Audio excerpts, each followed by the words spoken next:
Hello and welcome to match 10 of 11 here in the round robin. This is the Men's World's International Candlepin Championships. My name is Grant Gouillart here on Candlepin Bowling Network, and alongside me is Paul Grant.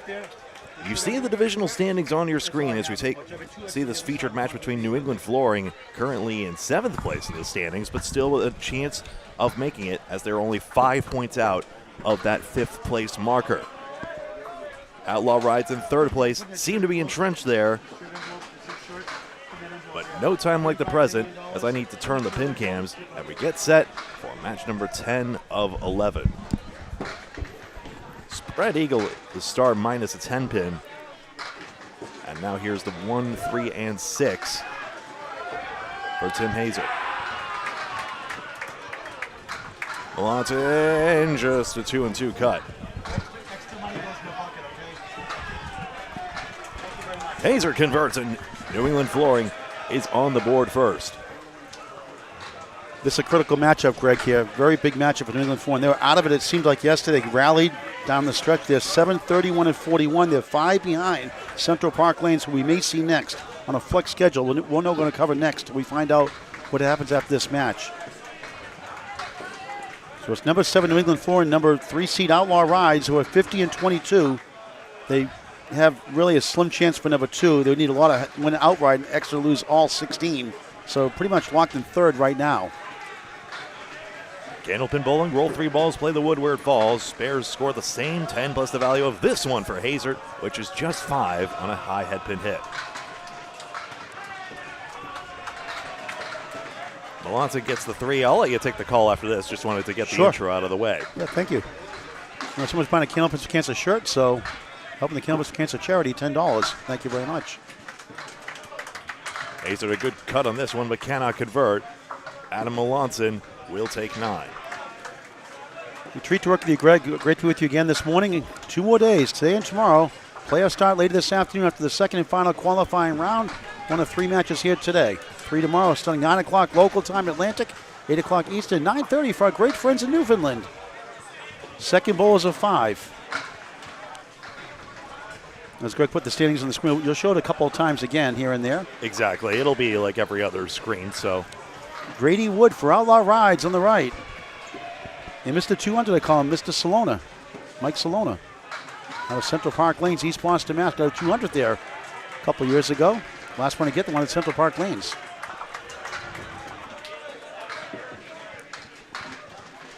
Flex schedule today. Salona right side 7. He's averaging 116 so far this week.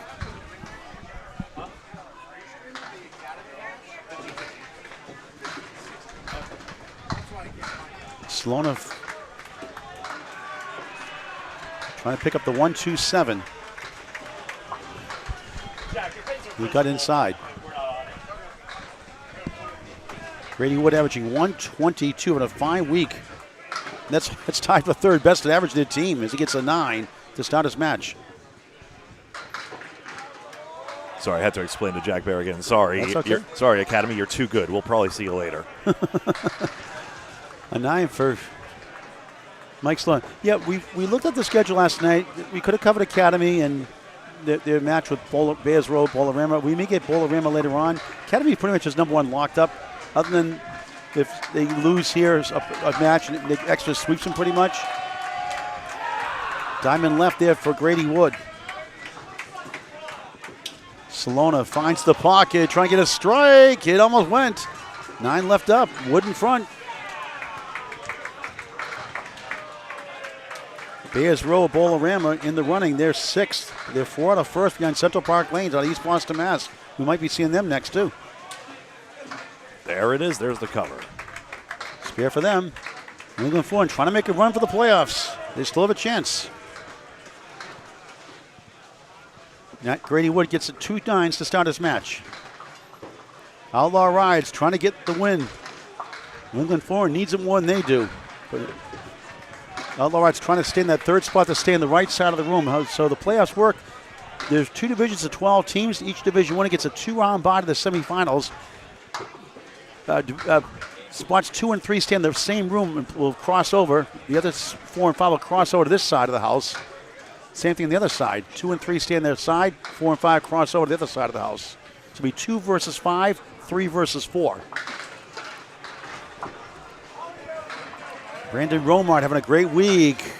It rolls by the 7 and falls. Spare. Here's the rockstar Aaron St. Cyr out of Academy Lanes. Club 125. Haverhill Match sets him up for a spare chance with a bunch of wood guarding the 7. We're right at that 7 pin. He gets it, spare. New England Flooring has the early lead. The lead they want to maintain. How big would 8 points be for them?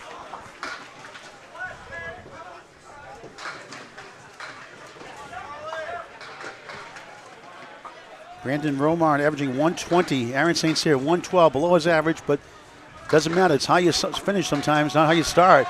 19 through 1 for Brandon Romart. Got it. Aaron's turn to fill the spare. And a 10, in fact, that went on the very end. Slow motion strike, throw the flag, delay a game. 20 through 1, 30 plus 2 through 2.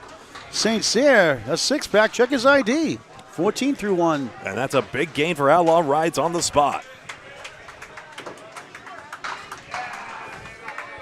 Gets him right back in it after the 2 marks from Hazard and Salona. St. Cyr trying to cork it. Miss left. 1, 2, 5 behind the 1. A good matchup. 3 versus 7. 7 trying to get into the top 5 spot to make the playoffs. They need to win a lot. Maybe get some help. And St. Cyr will take a possible 10 to 9.5. Unfortunately, cannot round up fractions. Imagine there's a meter that showed it was 0.5 wiggling down. You could round up to 10. That'd be nice. A 9 anyway. 23 through 2. Here's our 4th bowl as a 5. Peter Crawford Jr. had a 170-something yesterday. 173, I believe it was. And Andy Babineau is averaging 125 average, best in their team. Peter's averaging 121.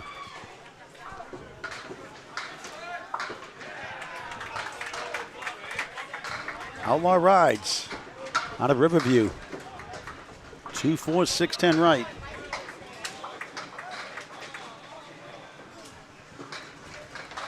The DJ, PD Pete, Peter Crawford Jr.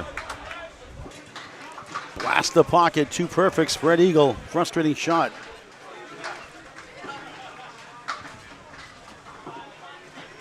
Massive backswing for Babineau. Bab swing? Okay. Yeah, Peter had the 173 for a single. That's what I thought. Good effort there. Oh, he almost got it. He did. $25 in bonus money from Candlepin Bowling Network on our featured lanes when Greg, myself, and Bob cover the match. Whoops, we picked the wrong one. That's expensive. That's without wood. Yeah, we should have done Academy Lanes. Help us out with Candlepin chat, folks. Super chat. Help us out. Well, we cover this well and clear, but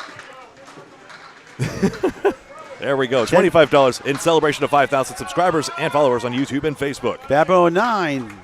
3 pin for a spare. That's the 3 pin, right? Can't see it from here. Crossing over. Petey Pete. 8. No eagle this time. 3 right, 5 left. After a thrilling spare on the spread eagle, which is a 1% chance to convert without wood. Stats by Candlepin Bowling Network. Spare. Babineau, 20 in a ball through 2. Smile on his face. Crawford missed the 5. The 3 rather. Got the 5, missed the 3. Sound out, Chad. We got ourselves some bonus money. Got the ladies in the house here for the ladies tournament this weekend. Peter Crawford Jr. 9. Spirit 9, 27 through 2.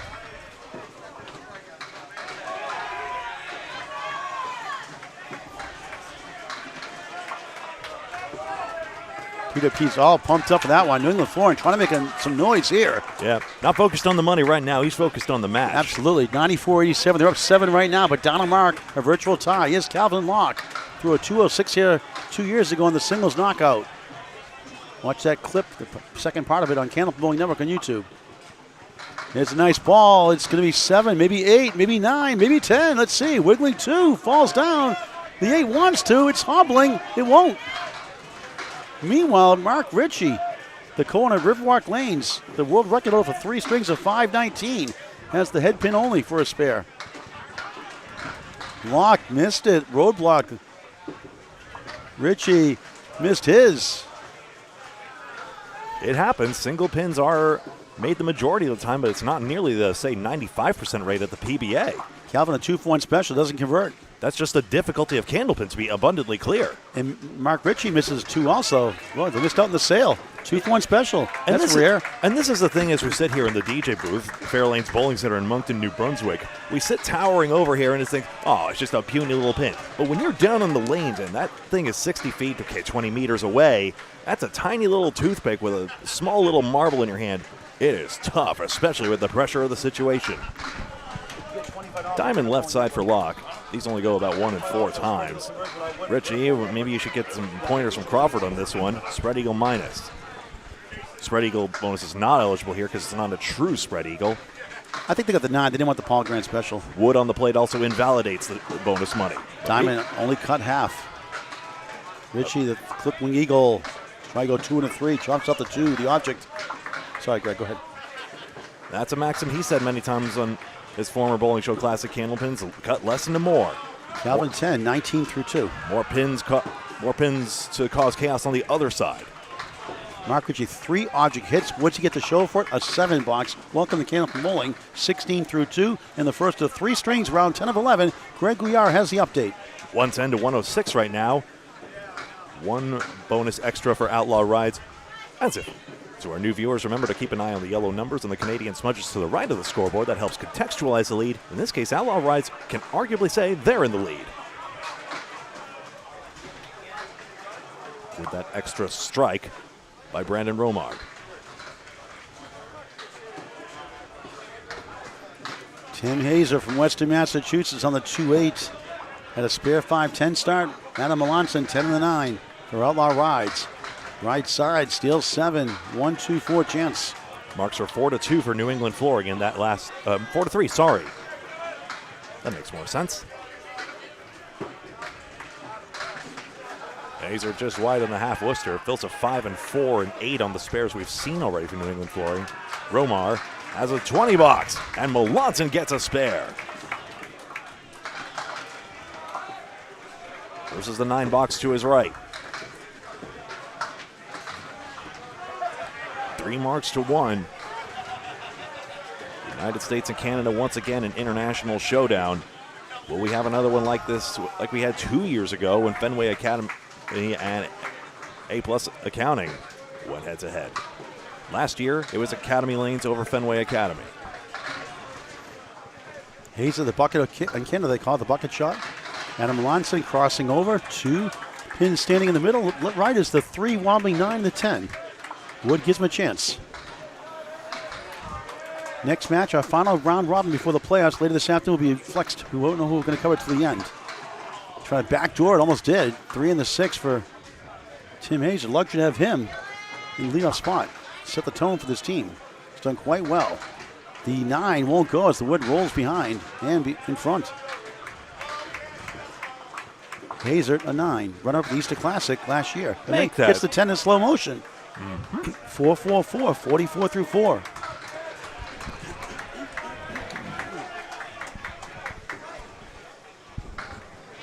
And Melanson waiting for that Wood to stop by rule. Some will shoot it even though it's rolling because it's not near the pin, but you're not supposed to throw it till it stops. Technically, 10 after the spare 7, so 46 through 4. Outlaw Rides now has the lead, 133-129, and they got an extra mark on the board. Mike Salona on a spare, their only mark right now for New England Flooring. 19, the ball through 2. Captain Dave Hodge Mallahan, a great ball in his prime. After an injury-plagued season, fighting back this year. Just doing some work, sorry folks. And there we go. The Atlantic Candlepin singles tour as well. There's a nice ball, but some of the 6 won't fall. 7 left. Look at that one. Take a video of that one. Oh, a chop off. I love this. Wow. The 5-pin bowlers are so used to this on Canada 5. They usually just take out the front diagonal all the time. But you seldom see it in Candlepin.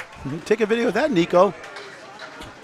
That's what it's called, the chop off, when you lop off the diagonal like that. Salona 8 in the fill, 27 through 2. 6 right, 7 left. To kick it over somehow. Help, I can't control my hands. If you know the meme, you know. 6-7. It's not a very common leave either here. Yeah. Grady Wood. Salona takes a 9, 36 through 3. Well, as long as these bowlers don't leave the aces, they'll be fine. Grady matches a 9, 3 9s, 27 through 3 on Candlepin Bowling Network. We cover all the class of bowlers, ESPN and Candlepin Bowling. Semi-pro to pro action, over close to 2,400 videos, over 5,200 subscribers. Joining for free. Candlepin Bowling Network in high definition on YouTube. Like and follow us on Facebook. Hit the bell icon YouTube only for live notifications. So when we go live, after each broadcast, you get to know when we start without missing a ball ever, never, ever. Alley Chat used to use the ESPN font. Where are they? I miss Frank DeLuca and all. Salona, good try. Did a great job. Wobbling 3-5-7 right to left for Salona. Wood. Oh, look at this one. 4-7-5-10 left to right. And he's getting 4-7 left, 5 middle, 10 right, I should say. Just like Richie a moment ago on this lane 15, getting a case of the punches. You see the standings there on the screen, the points. That's the wins. Since he takes a 10. Salona 46 through 4. And a 5-7-10 Matsusi lead with a piece of wood. Grady Wood just 34 through 4. Greg, substitution policy, please. Well, Grady's just getting punch drunk on this one, unfortunately, but substitutions can happen before box 7 and not if you're on a mark. It used to be 5. Before box 6, of course. It may be. Actually, that rule did not change for Men's Worlds. I'm sorry, but it's before that point. There is a cutoff point. It's either before box 6 or before box 7. Based on the substitution yesterday, it may be box 6. Aaron St. Cyr, the rock star, 5 up, 5 down, 6 and 4. Brandon Romar, who's on a strike after a spare. A slow motion strike he got. He's been terrific all week, averaging 120. St. Cyr for a spare. 7 won't go. Romar leaves up the 1. 9 filling the strike. Big pins, 39 through 2. Outlaw Rides has the lead. Aaron at 10. 33 through 3. 3's a while. 3-3-3. 10 for Romar. 49 through 3. All the pins knocked down through 3. Hello to everyone in chat. Todd Holbrook, good to see you. Sally. Kevin Grattan, where's the Kingswood match? I'm not sure where it is at the moment. It's on YouTube only. And it is on... Bob Lee, Duncan MacDougall have YouTube only coverage on lanes 1 and 2 for that match. They'll have Kingswood on the second match also, by the way, on lanes 3 and 4. As they're playing A+ accounting right now. And James and Jason, good to see you as well. All the way from Manitoba. Hey, some guys from Canada 5 from there. I know Albertans are on there, and I think a few other provinces as well, but I've forgotten which. We're our friends from Newfoundland. Come on, I brag about you all the time. Romar spread eagle, and maybe a chance to take another $25 out of Bob Lee's pocket. U.S. Aaron missed a chance. Romar, same spot. Gets a giggle out of that one. Gotta keep it loose. Thank you, Bill Olson. Much appreciated. The gentle giant, Bill Olson. Love Bill Olson. Great guy. He's the gentle midget in this family, though. His sons are 6'7", 6'7", and 6'10", so he's a gentle midget. He's a gentle giant on the lanes. 6'7". Oh, sorry, I'll stop. Everyone loves Bill Olson. Once upon a time, the kids were flossing on the Jumbotron all the time. They've moved on. Outlaw Rides has a 1-mark advantage. They're down 2, 176, 174. They have the virtual lead. As we go to bowlers number 4, Peter Crawford Jr., who got that spread eagle spare and $25 from Candlepin Bowling Network on our covered lanes without wood. 27 through 2. Andy Babin on a spare after a 10. Wobbling 10 for a strike, denies him. Head pin hit, 8. Wobbling 6, 10. 28 through 2 for Babs.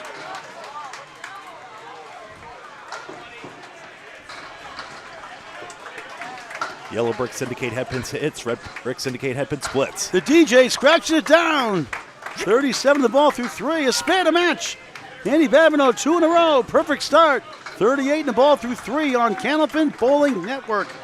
Home of the Friday Night Pro League game of the week. It returns, nothing tonight because of the Worlds, obviously. Returns next Friday night, November 14th, 2025. Academy 2, Academy 1 at Academy Lanes, Pub 125, Haverhill, Mass. 7:30 East Coast time on Candlepin Bowling Network on YouTube in high definition. In the week after, November 21st, it's going to be 1 versus 2. Metro, the number 2 seed, hosting number 1, Central 3. November 21st, 2025, 7:30 Eastern Standard Time on YouTube on Candlepin Bowling Network. All 35 weeks covered, plus the playoffs, some way or the other. Cavanaugh slams 8. Thought he had the strike. 5 of the 9. Crawford had 6 in his. He's got a tough relief. Right to left, 6-9, 8-7, 43 through 3. Babineau, 2 spare 8s, 46 through 3. Crawford with the wood. Oh, couldn't quite get to the 7. Oh, ball fell off too soon. Babineau, who needs the wood? Spare. He's got 3 in a row. 56 in the ball through 4.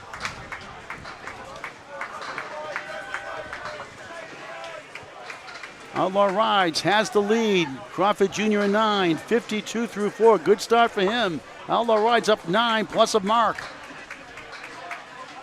Top 5 make it, top seed gets a first run bye. That is what's at stake.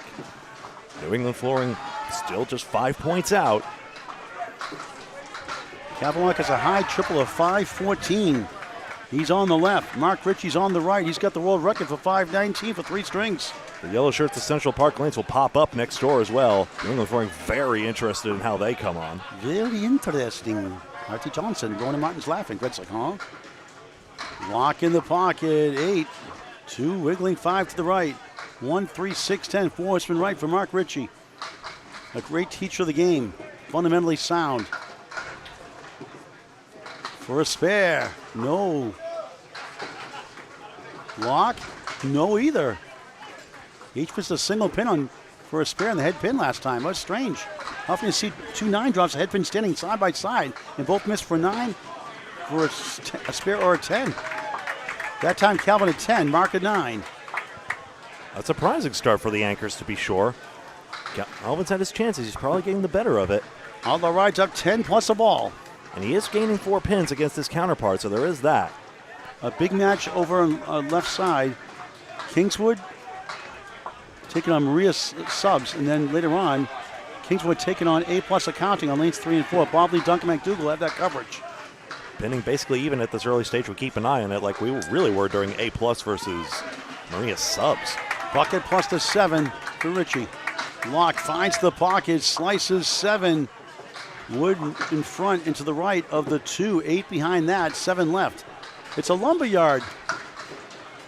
Ritchie with the wood, carries it spare on the board. 35 and the ball through 4 on the anchor spot. Locke to answer. He does. He's on the board also. 39 in the ball through 4. Greg with the update. We call that thickly settled wood, but nobody outside of Massachusetts knows what that means. 2 marks maybe California. 2 marks to 4. No, they wouldn't know. They got like bots dots. No, they don't even have that anymore. 2 marks to 4. Outlaw Rides gained a couple of marks there, and now they lead by 10 pins plus an extra spare, as you see here.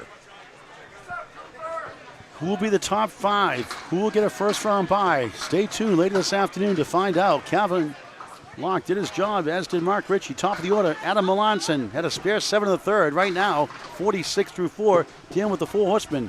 1, 3, 6, 10. Tim Hazer, a spare 5 to start, 44 through 4. Oh. Strike! Bombs away, baby!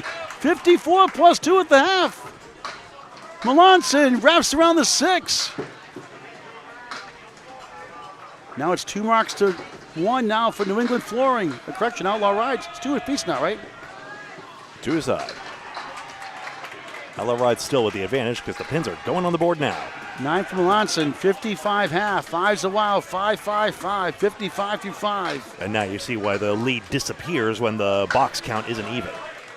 There we go. Ball travels through and the pin action takes place on the right side. A great opening match. New England Flooring fighting for their playoff lives. They have a chance. They have a big test here today. If they can get 6 points or 8, that'd be huge. Good morning to everyone in chat. Because Bears Row Bolorama ahead of them. There's a 9 drop there for Melanson.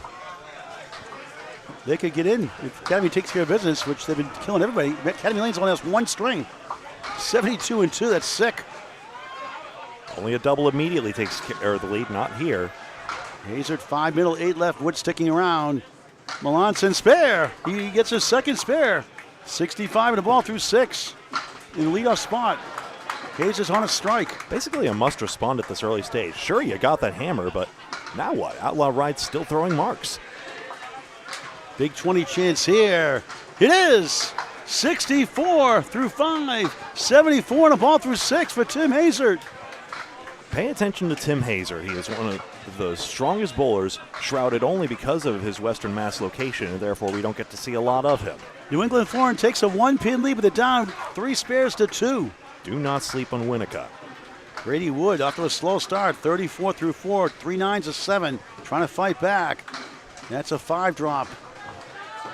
Mike Salona, 46 through 4, spare 8 in the second. The left-hander, that quirky windup on the nose, pushes down the 6. Great opportunity now. 4 on the 7, Wood in front.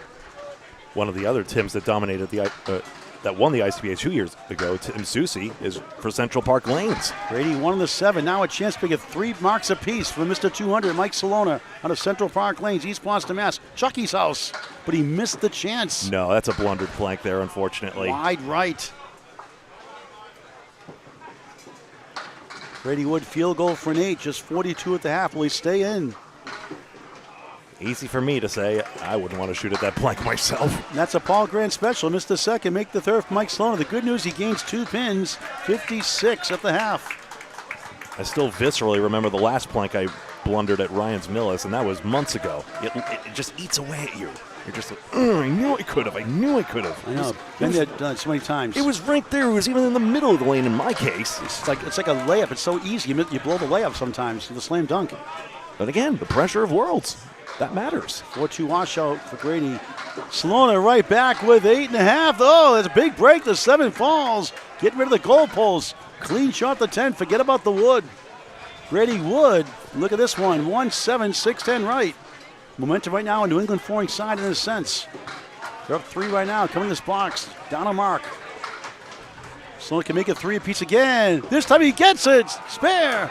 He's furious. He knows he should have had a big fill. Makes up for it, though. 66 in the ball through 6.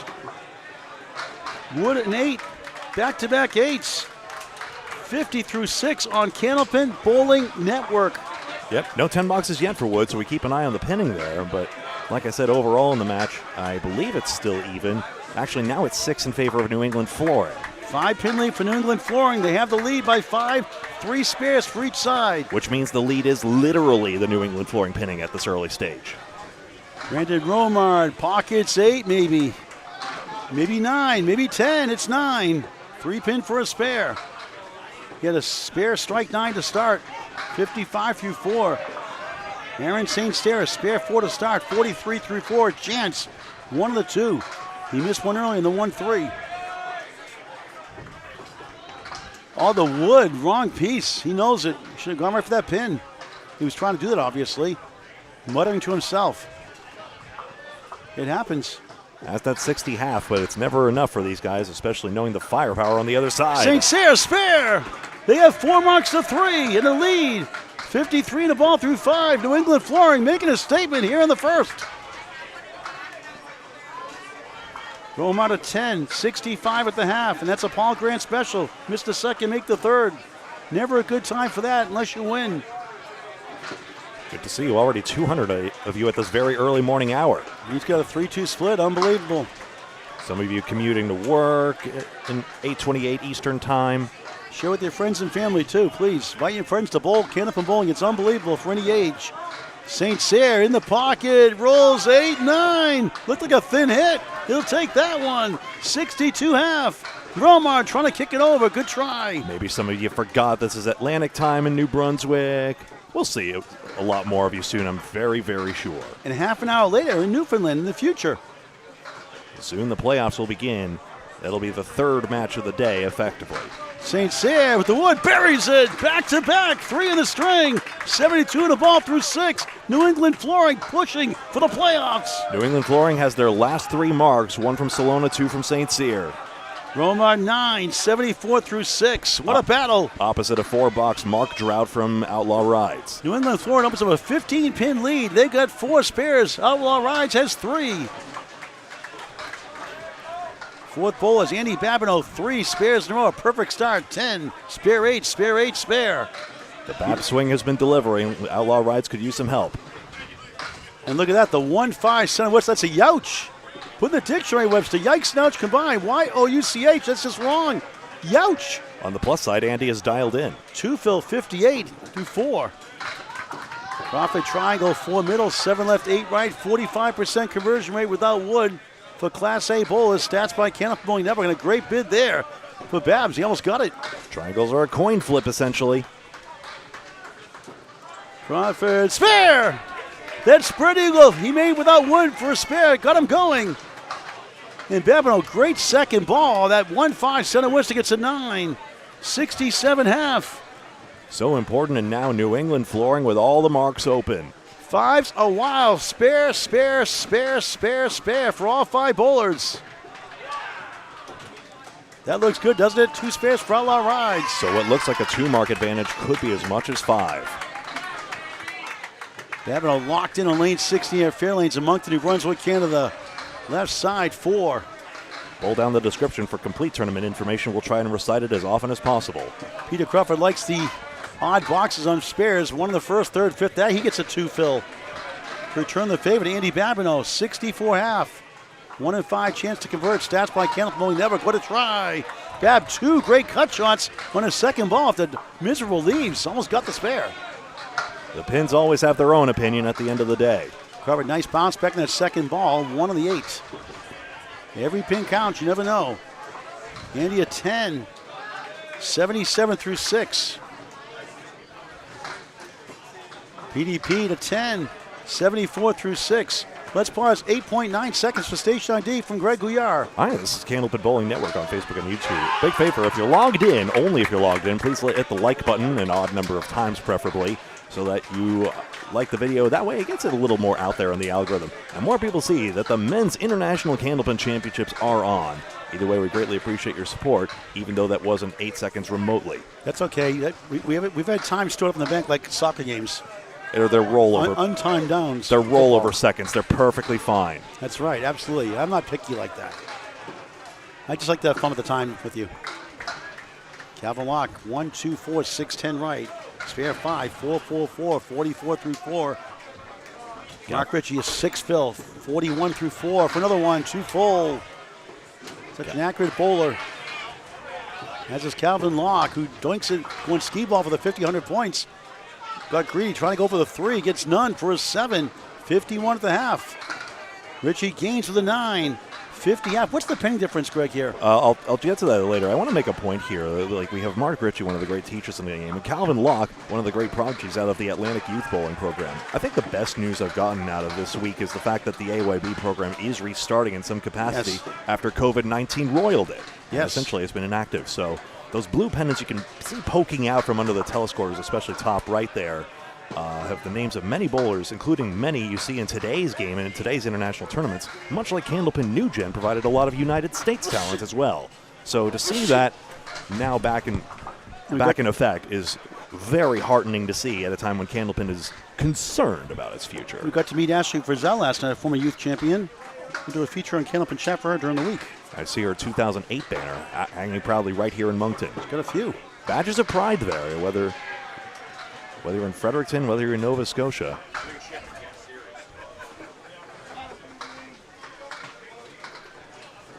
Deadwood retrieval on either side. Mark Ritchie getting a little iced here through absolutely nobody's fault. Please support Candlepins for Cancer by going to Candlepins number 4, cancer.com. Help a Candlepin bowler going through a tough time through cancer treatments. We've helped $31,000 worth to families this year. $31,500, smashing a record more than double already this year, and $103,500 to date overall. Candlepins number 4, cancer.com, a 501c3 charity. Candlepins number 4, cancer.com. You can mail a check. The address also is on the website to send a check at Candlepins number 4, cancer.com. Thank you very much for those who have given, those who will give, and those who have given. Yada, yada, yada. Now, Calvin Locke at 10, 61 through 6. Mark trying to keep pace here. Really good for and giving Outlaw Rides fits right now. Calvin doinks it for a 9, just 59 through 6. Update from Greg. Yeah, here it is. Marks in that last exchange were 1, 2, 3, 4, 5, 6 marks. 6 marks for New England flooring to 1, and that's why this match has suddenly gone way to the green team right now. Justin, we're flexing. Justin Lapinese, great to see. We're flexing matches just based on intrigue. Academy Lanes against Team USA. We figured this match would be a closer one and has a lot of playoff implications there as well. Ian, thank you for the bio on Calvin Locke. I'll just read it verbatim. Calvin, a multiple-time world champ with Kingswood, of course, multiple-time youth national champion, AYB, is a bold 5-pin WWE fan, which has abandoned Ripping the Rack podcast to go attend before, and loves poker. He loves to harass people, including me. 2 in the 6 for Adam Melanson. On a spare 8, 73 through 6. There's a lot of class clowns in the game, but he may be one of the biggest. Hazard 6 in his fill. 6, sorry. 80 through 6. Missed that chance. 9 holds off the sleeper. Melanson didn't get a 6 to go either. Or actually, is he going for it now? Third balls each. Okay, I missed that second shot. Hazer 10, Melanson 9. They get the pin back. Adam 83 through 7. Tim Hazer 90 through 7 on Candlepin Bowling Network. The Mixed Up Graduates returns the rematch December 21st, 2025 with special guest commentator Mike Moore and Greg Gouillart and myself will be there at Academy Lanes Pub 125, Haverhill, Mass. 8 kids from the Academy Lanes Youth Program. The Mixed Up Graduates, 2 men, 2 women. Live on YouTube, 2 p.m. December 21st on Candlepin Bowling Network and YouTube. Man. Bombs away, baby! Adam Melanson! 92 plus 2 through 8. Crush the pins.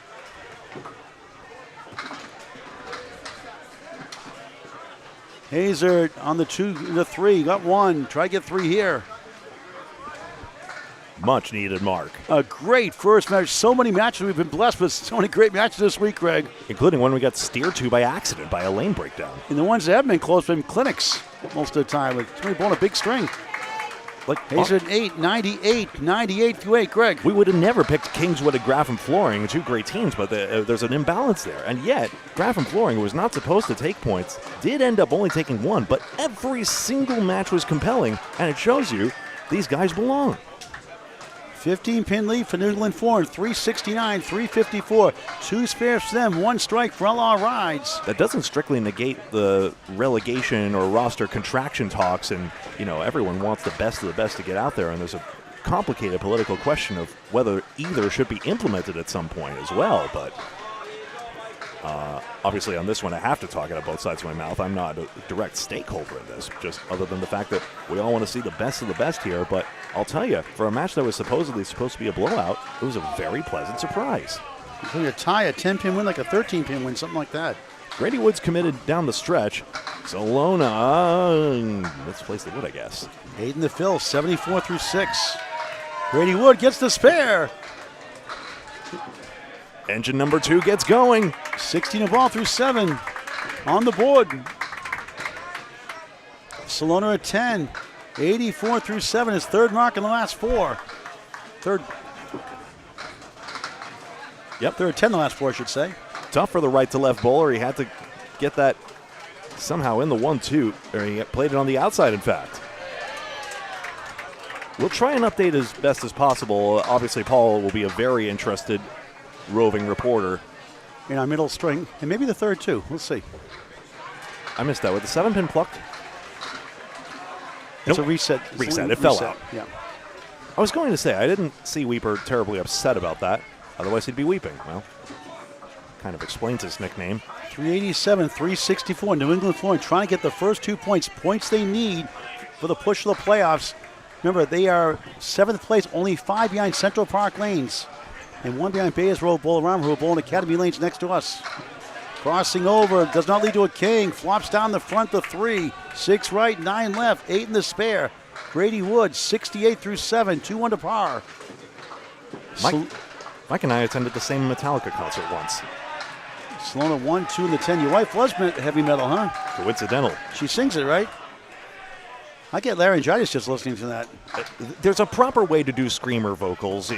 The wrong way obviously fries you. Wood spare, right around the wood. No pun intended. 78 in the ball through 8 after 0 for 6. 2 in a row. Give it Outlaw Rides a chance. That could be a turning point here. Salona at 8, 92 through 8. What a battle. New England Flooring up 13, down 2 marks to 1. It's a virtual single-digit lead in a great first ring in the first of 3 matches today. The playoffs of the third match, the opening round later on.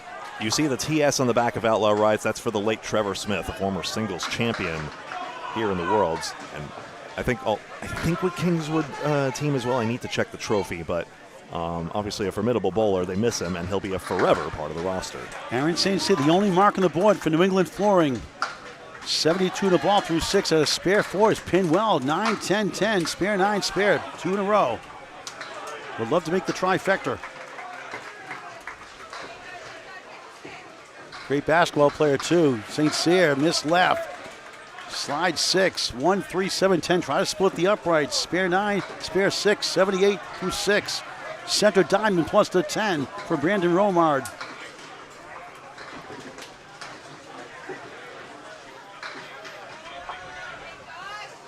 Aaron, can he get it over? No, he missed everything.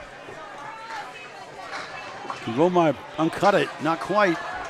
Wood behind for the 2. Couldn't get to the 1.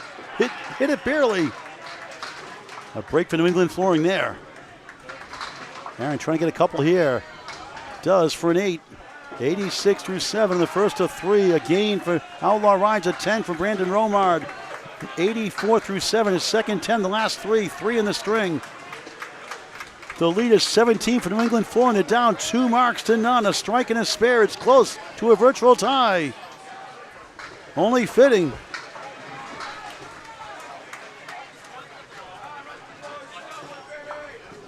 Aaron St. Cyr. Nice ball for a strike. 9 3/4. Going. Still going. Not gone. 1 wobbling 3-7. Wood behind. Wood in front. Angled for Romard. Thank you, Ian, for confirming that. I missed his name on the trophy altogether somehow, so thank you for confirming that. Trevor Smith was on the Kingswood team. St. Cyr missed it. Oh, brutal miss. Doesn't miss too many of those. Tough break. A break for Outlaw Rides. Romard can't convert. And now Outlaw Rides again can claim they're in the lead here. Or they're tied in this match, excuse me. Aaron gets to go. 10, 96 through 8.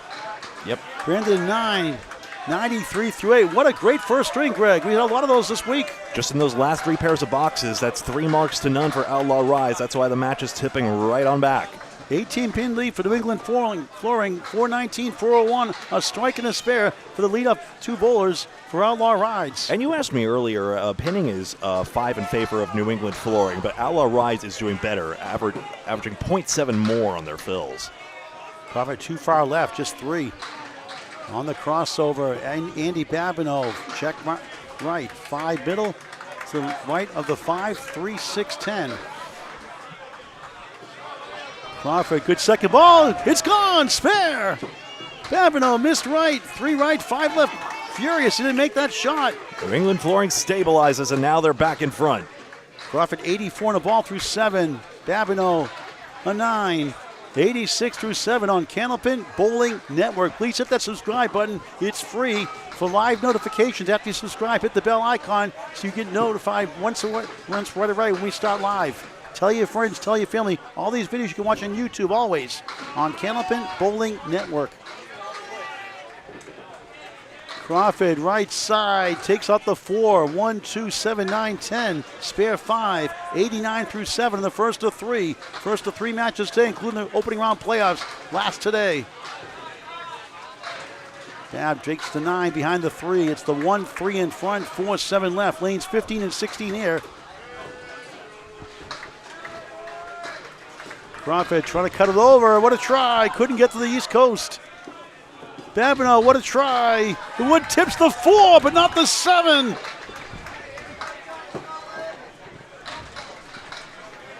Two great tries.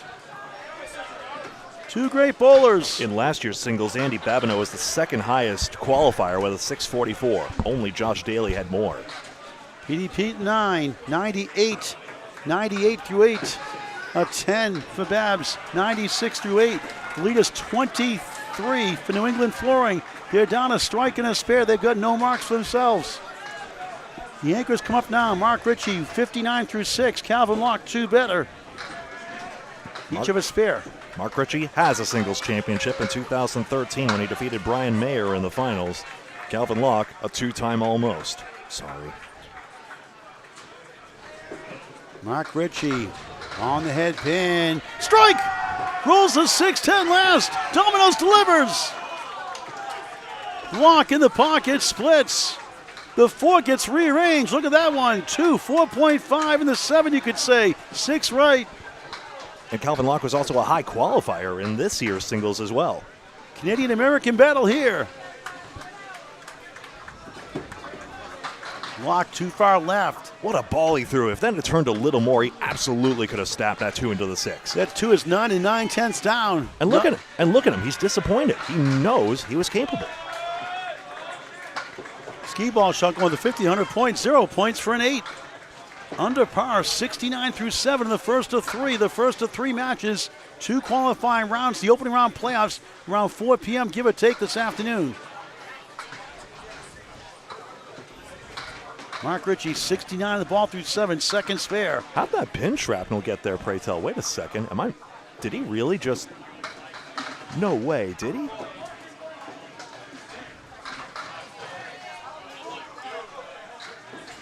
Two marks to 1 still for Outlaw Rides. New England throwing up 25 here in the first. Points they need. We'll get the update, all the scores after the first string is over. All the scores posted on Facebook after the match, about 30 minutes after the matches are over, on Fairlanes Bowling on Facebook. Fairlanes, one word, bowling, second word, Fairlanes Bowling on Facebook for all the standings up to date within 20 to 30 minutes after each match. The re-rack here. Maybe there was... I saw them fussing with the reset buttons. Maybe they were testing it. Then again, why wouldn't you do it next time? So maybe that theory doesn't make sense. Ritchie slides left, 6, 1 to that head pin. 36% chance on Full Horseman. 6 on his first ball on the strike. Locke flustered with only 4. Again, though, it's an old chestnut, but his ball takes it. Ritchie left it short, so he's got an adverse break. He missed the 6, but 9 in the strike. Big pinch, 78 through 7. Locke. Oh, what a try. He leads up to 10. Here comes the wood again. Hits it, won't go. Bulldog with a cowboy hat, maybe. Nice to see you, Mel Penny. Mark of 10, 8's a wild, 8, 8, 8, 88 through 8 in the first of 3. A great one. Or should I say Melanie? I forget if Mel is proper. Either way. I like Melanie. Melanie sounds nice. That's her. Mel reminds me of Mel's Diner on Alice. It's her name. I'm asking her. I'll go check scores. Kevin Locke at 10, just 79 through 8 on Candlepin Bowling Network. Quick, we'll check the official scores. Unofficially, New England went up 34, the biggest lead. Down a spare and a strike, but a 34-pin lead. Heading to the final 2 boxes for the fine 5 bowlers. Back to the top of the order. Adam Malance on a strike. Tim Hayes at 98 through 8. Adam 92 plus 2 big ones. A double strike would certainly help. He definitely has the talent. A great guy on and off the lanes. Class act on and off the lanes.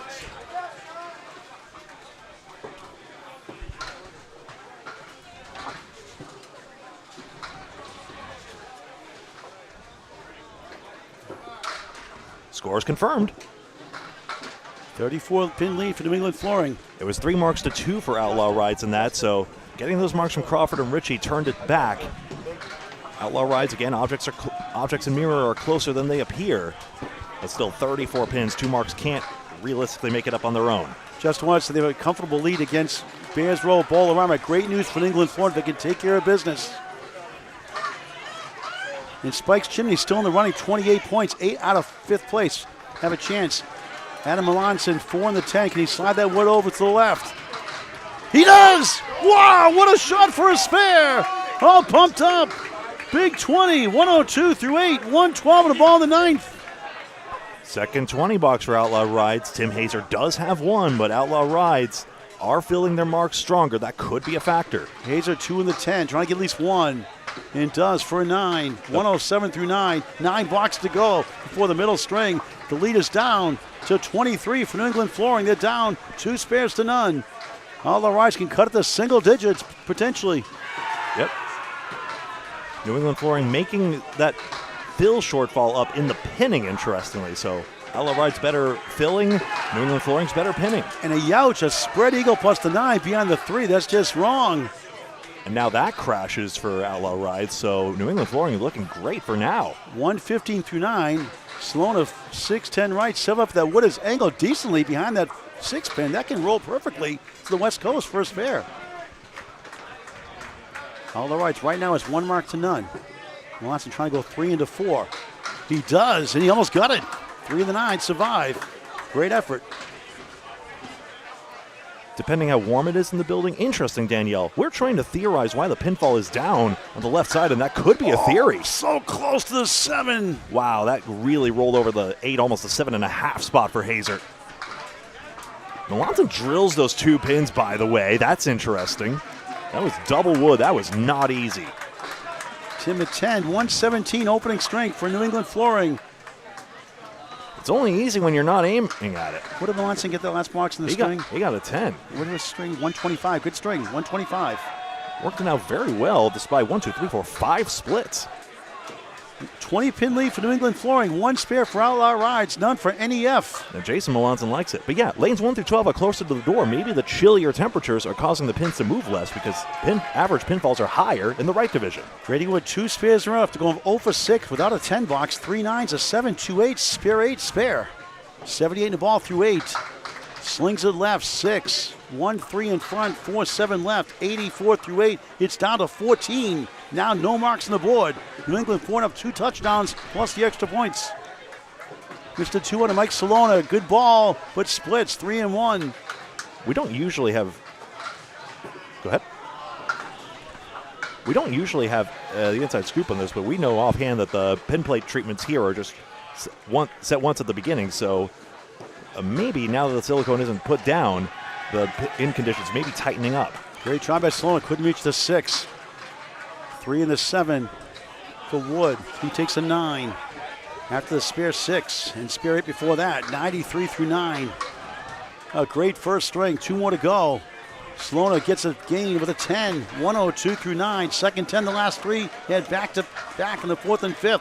102 through 9. New England Florence lead is 15. No marks on the board either side. 9 bucks to go. May also explain why averages are crashing as opposed to singles. Correction, 7 bucks to go. 1, 2, 4, wobbling 7 for Grady Wood. Mike Salona, right side, 3 in the 9. Don't you just love that shot? No. No way. He got it!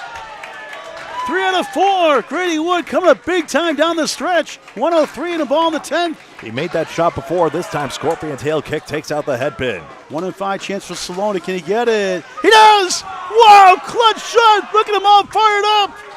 112 in the ball. Clutch shot by Mr. 200. Mike Salona. My Salona.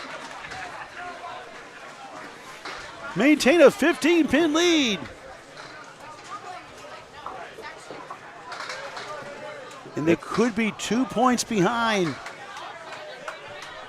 6th place, trying to get that top 5. A bucket of 5 for Grady Wood. 108, first string. Salona crossing over 7. 119 opening strength for New England Flooring. Yeah, just checking here. I think Wood throws across. So I think they both crossed over. I'm just checking this here. And yes, it's crossover hits for both, actually. That's just a microcosm of why they didn't quite get the counts they were after. 5:18, 5:01. New England Flooring up 2 touchdowns, extra points, and field goals. 17 is the lead. No marks for either side. I'm trying to get better at watching where the ball goes as well. That explains a lot. 6 marks to go. 4's been broken up. 1, 3, 7, 10 for Brandon Romar. 93 through 8 coming in. The Rockstar Aaron St. Cyr, 96 through 8. He had a spare 9, spare 6, and 5 and 6. Brandon a spare strike 9 to start, nothing since. And Aaron on the 3-9. I thought Aaron attacks left to right there, so to see him go over 5th arrow is a bit of a surprise. Nothing doing there for Romard. I may be mistaken. St. Cyr raised the head pin. Fortunate to get 5 out of that mess. 2 left, 6-10 right. Get the short, 2 on the right. Yeah, he does throw clockwise, so I'm trying to figure out how he landed on the right of center arrow there. He gets 1 for an 8. Romard an 8 also. Lead is 17. Romard 101 through 9. Aaron 3 better. 5 blocks to go. Can New England Flooring get 2 points? New England Flooring and Backsplashes, owned by a captain of this team, Dave Hodge-Malahan. We'll get updates, all the scores, shortly after this string is over. Greg will call the second string after we get the lineup changes. Now Romar goes to the 2-8. New England Flooring made the finals in 2016 when it was hosted at Lakeside Lanes. Lucky Strike's lone title came against them. St. Cyr, diamond left, plus 10. What was that, Greg, again? I'm sorry. 4-1 split. Yeah, New England Flooring was a finalist in 2016. Yep. A banana split, our first one today. Where's Casey McCool? Lakeside Lanes, always hungry, always growling. Loves banana splits. St. Cyr, good effort, 4 in the 10. Everyone loves Casey McCool. And 13 people going for the Indiana Jones role. He came in 13 at first place. I'm trying to figure out what the former playoff Pro Series champions ball is trying to do, actually. Grabs 2 there. Not happy with that. It's a good third ball, at least. Pair of 8s again. And the string, 109. St. Cyr gains more than 9, 113. String, 4 blocks to go. 18-pin lead for New England Flooring. No marks on the board. Andy Babineau steps up on the right. Peter Crawford Jr. at a 173 yesterday. Made a clean spread eagle for a spare $25 richer from Candlepin Bowling Network after 5,000 subscribers a couple of months ago. Babineau had a 3-mark string. A center punch on the 1-5 ruined it. And now he savors the champagne bottle. Andy at 98, Peter Crawford Jr. at 98. Andy Babineau 96 through 8. Just hasn't been the same since the pins gave him that rude slap in the face. Diamond left. Oh, what a try for Babs. Couldn't get the 6 to go. Another good cut shot. Didn't go his way. Just laughs it off. He just exemplifies the shrug emoji right there. Crawford. He cuts it to go. The 5 slides down. Blindside spare. Huge. Maybe that's the one they needed there.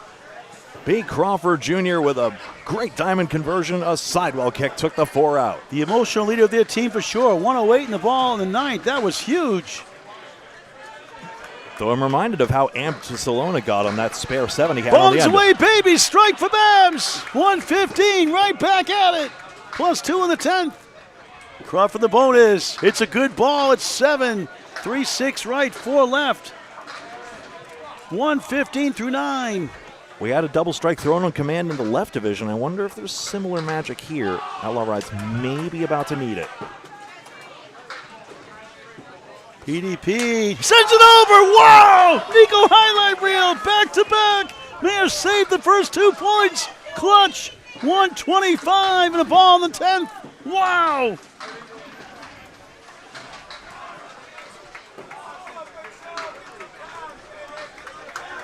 Babs filling a strike. A double would be huge. All of a sudden, it's a 26-pin lead for New England Flooring. Double's the only chance to really give Locke a chance. He gets 8.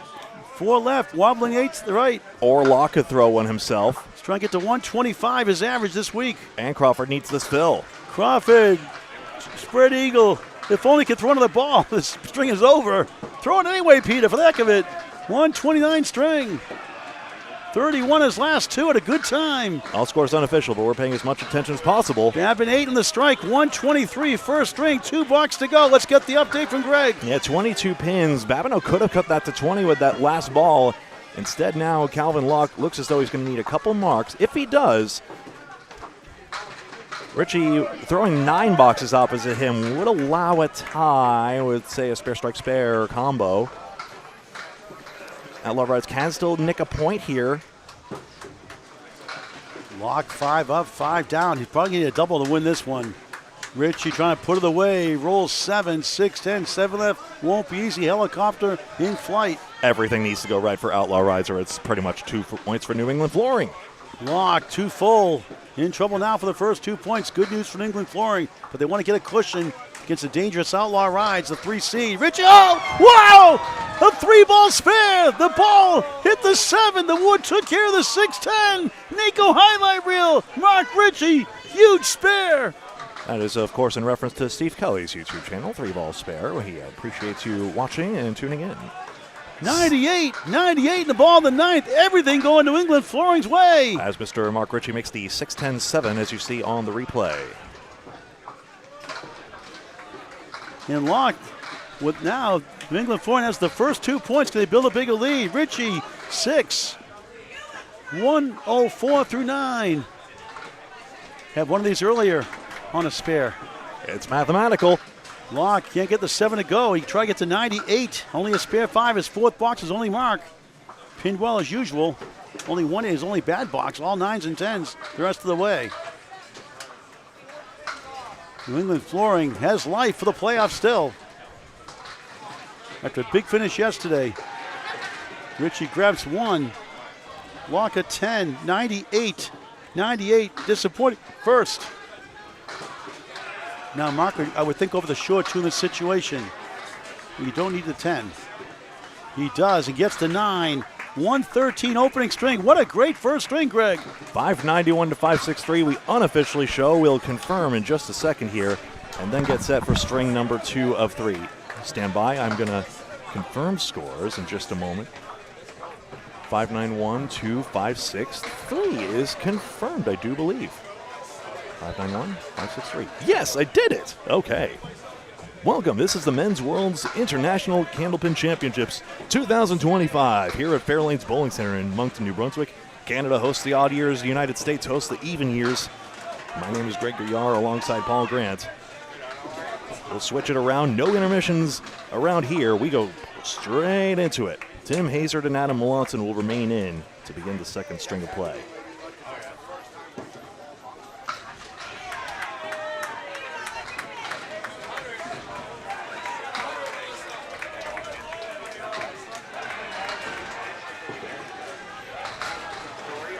We started off with a 6-7-10 on Hazard's side of things.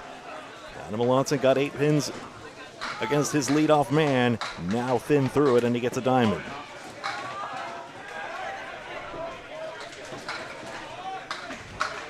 And a 6-7-10 conversion.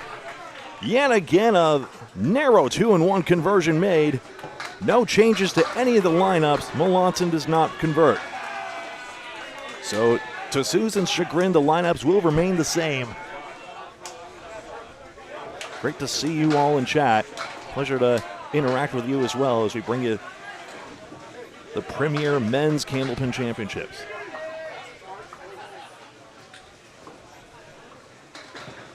Woo! One spare on the board for Outlaw Rides, obviously, to start this off. What teams are bowling right now, you see them on your screen here. 2, 3, 4, 6, and 7. Right now we're seeing the 7th-seeded New England Flooring and the 3rd-seeded Outlaw Rides. New England Flooring just took 2 points. As you see, they are 5 out of the playoff picture. Moncton just a 3 fill. Hazard looking for a cut on that wood. Didn't get much of anything.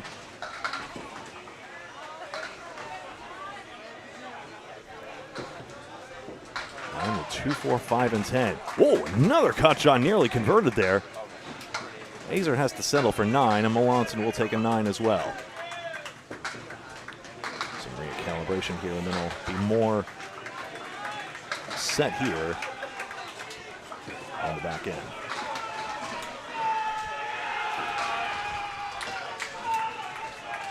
Paul Grant's going to go looking for scores elsewhere around the field.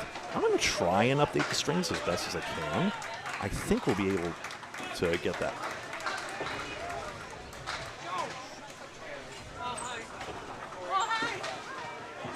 Oh, I'm silly. I'm sorry. Let's just try that again. Spare 5 and 9 for Hazard for 24. And Moncton got a 10 and a 9. Thank you, Jason. Like I said, I'm getting a little off the kilter here. Okay, end pin for Mike Salona. And a bundle of 5 for Grady Wood. Grady Wood had 3 marks in the last 4, which was a great resurgence there. Outlaw Rides encouraged about that. So they roll with him. Thin hits her ball. There goes the 5. And we've seen that 5 bumped out so many times here in Fairlanes. Even on the thin hits, you look at though, you think as though it's not coming back, but I think that's a direct effect of the flat gutters. I do not say that in derogatory fashion, but I think you'll find that wood coming off the sidewall bumps that out, because if the gutter had depth to it, it would have captured the pin instead of allowing it to carry on to the 5, allowing Grady Wood's power and angle to take it. Down the middle, Salona, and the load is 9 for Wood. Great start for Outlaw.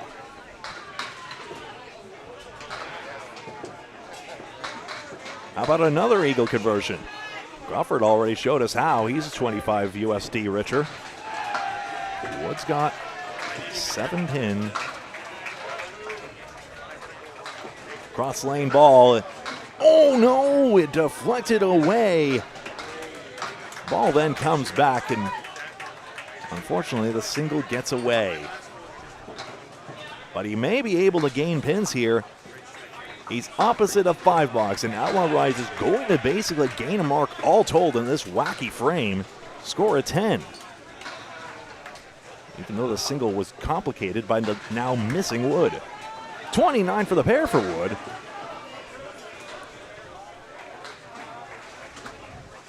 Romar and St. Cyr. Or Romard, I believe. Paul was pronouncing the letter D, so I'll go with that. Aaron St. Cyr.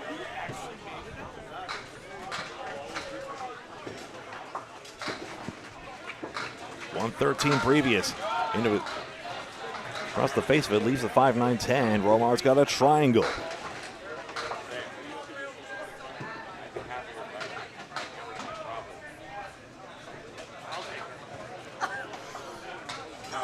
Does the Wood sweep it? Right side, well taken by St. Cyr. Romar does not take out the triangle, so New England Flooring gets that mark back.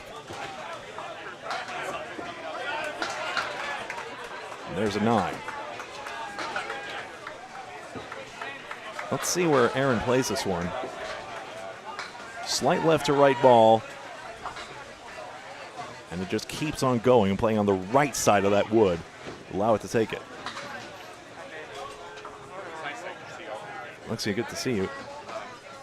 Jesse Paul is actually going around the entire field to check out all the teams. Rival Concepts currently in first place, and we'll see how they're faring in just a moment.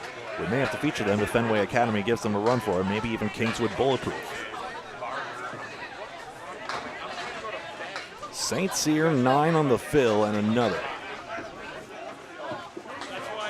He's got it. 19 and another. To start his second string in this 10th of 11 matches, Romard! And Wood goes in front of the 7. What a bit, and now rolling Wood. He's got a plank right there. By rule, he's supposed to wait for it to settle, but of course with the flat gutters, we've often seen a lot of people, especially in ball 3, just go ahead on this one. Now the apparent stop occurs, and now he fires away and takes 10.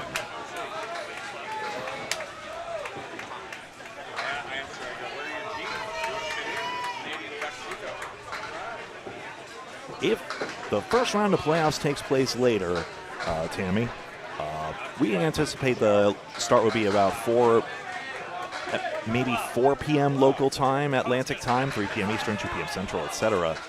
The first round of playoffs takes place after this, and then all day Saturday, the remaining 3 sessions of play will be the remaining playoff rounds.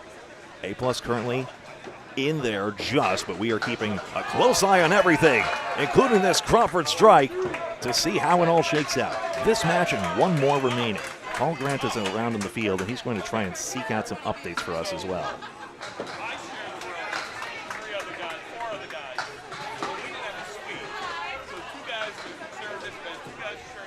Babineau has a check mark with which to respond. Across it, and the 10 gets down. I was worried. He looked as though he was a little On the wrong side there of that check mark, but Andy Babineau matches Crawford's mark.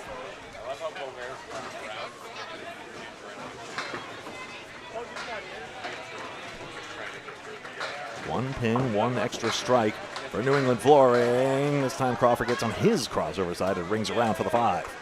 Babineau high on it. And the 3-1 split results. 6-Ville.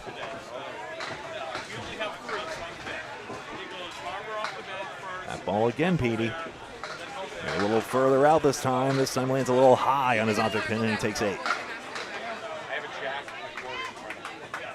Babineau again getting it just too high. It's harsh to say. You're on your object pin. That's the main thing in this game. It's very, very difficult to fine-tune it much more than that. Only the very elite maybe have a way.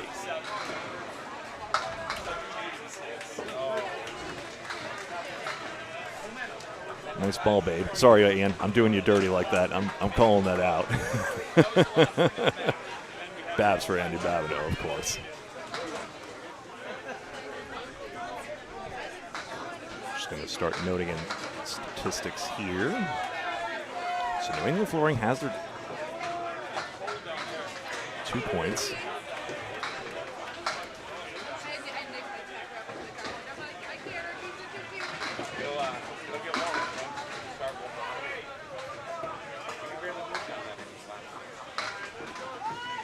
Four horsemen. Nope, there was a 2. Mark Ritchie, no supporting cast behind the head pin. Such a tough one.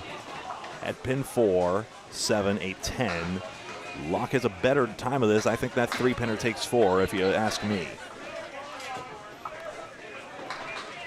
95 and an extra spare. Ritchie wanted a piece of the vertical wood, I think. Locke. Wonder what went wrong there. Did he hit the wood, perhaps? That's my question. Sometimes it is a very, very subtle miss, and only just, and it's harsh to say, because, of course, it's just a question of a board or two. Let's see where exactly this landed. And this is not, I never show misses to shame anyone. It's just a curiosity. He got on the right side of the object pin there. And with Locke's ball, he wants to get it on the left side of it. Very good offer of that one. And unfortunately, the pins, cruel mistresses they are, deny the gratification. Head pin. Again, a light hit, 3-5-6. Locke smashes away on this one, and that's a pretty good one, 6-10. With wood that's looking very tantalizing, he'll need to be on the object. Ritchie, this triangle could go either way, we'll see. Wide of it, both these anchor bowlers turn it clockwise. Locke spares, and Outlaw Rides takes the lead back.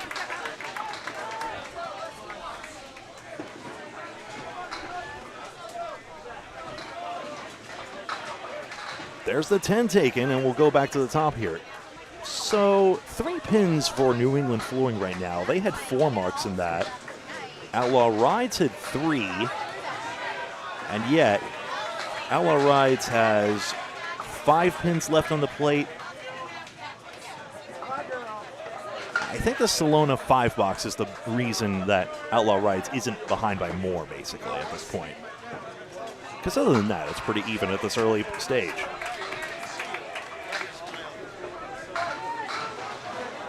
Hazer back up. We'll get the standings updates as soon as possible. I'm keying them in right now. If Bears Road lost, for example, their first string, then New England Flooring would pass them immediately. 2 points per string, 2 for total. You see the 2 points to the left of New England Flooring's name. Hazer, thin on it. Now I'm going to try and... Not sure where the ball went on that one. 2-5, that's not where Adam wanted that one. He wanted more of the object pin itself. So again, that very subtle miss. Diamond converted by Hazer. Gets right back on his angle after the pins challenged him to do it the first time. Moncton takes 9, and we take another look here. Right to left ball. It's actually on the crossover side, but the wood just kept going back. The 2-pin just kept on going back and took it out. 7-pin drop.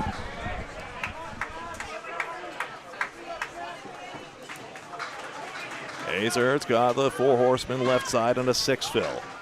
Both can run this diagonal, although Hazard left it short. Moncton should have an easier time, and he does, after relieving only 2 pins standing. Adam Moncton on the board.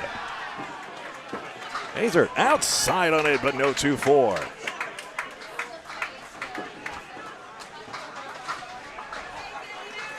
Outlaw Rides working their way back in.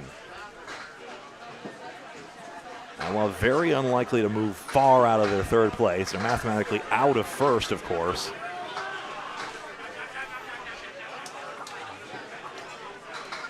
But also very, very unlikely to lose out on playoffs altogether.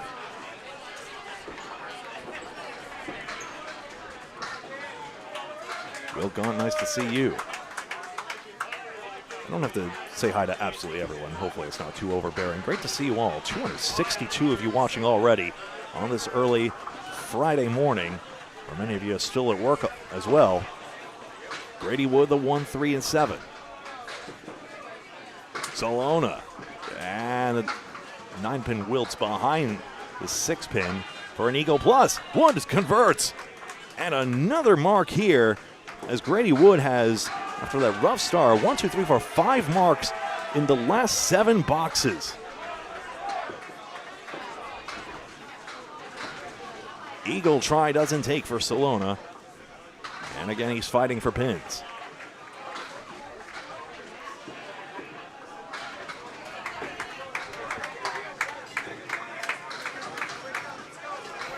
Nine's fine, 24 through 3.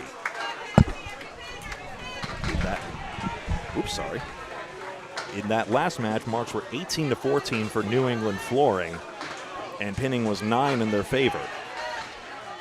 So they won by 9 on the pins and 19 on the fills, even though, again, Outlaw Rides' fill average on the marks continues to be higher.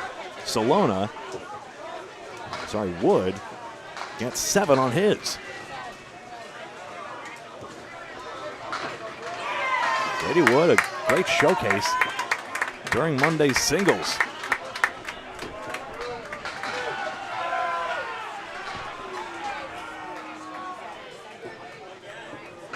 One, 2, 7, doesn't take the 10.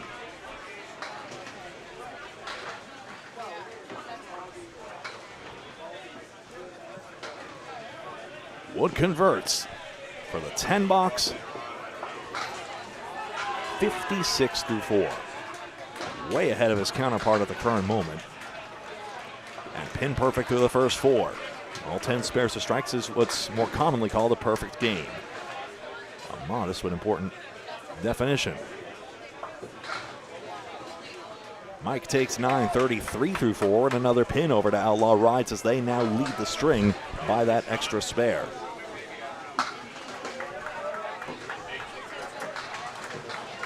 Two match points per string, 2 for total. All this information is in the description as well. 2 divisions of 12 teams. Lanes 1 through 12 feature make the left division, as you see there, and the 13 through 24, which we're on, the right division. Each of the 12 teams in each division play a round robin. We're on the penultimate match of that. The match points they earn determine the standings. Top 5 advance to the knockout round. Top seed is excused from the first 2 rounds. Otherwise, you have to roll 45 strings as a team to go all the way. St. Cyr a 5 fill. I'm remembering Wood's 7 fill opposite here, so echoes in my mind are if Outlaws start making their marks here, they can easily take the remaining 6. 2 pin picked out.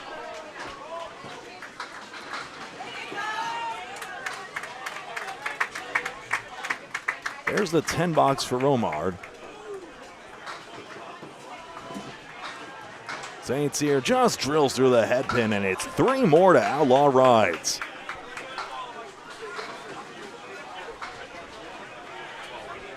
Head pin accuracy in this match is essentially even, as are the splits as well.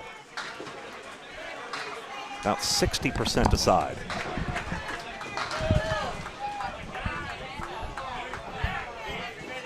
Romar just 2 pins out on the first one, punching through. St. Cyr 1, 3, and 6.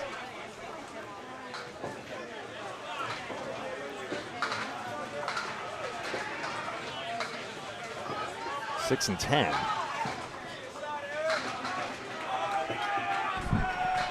St. Cyr the 1, 3, and 6. Right now, Outlaw Rides definitely has the lead, so he's going to want this one.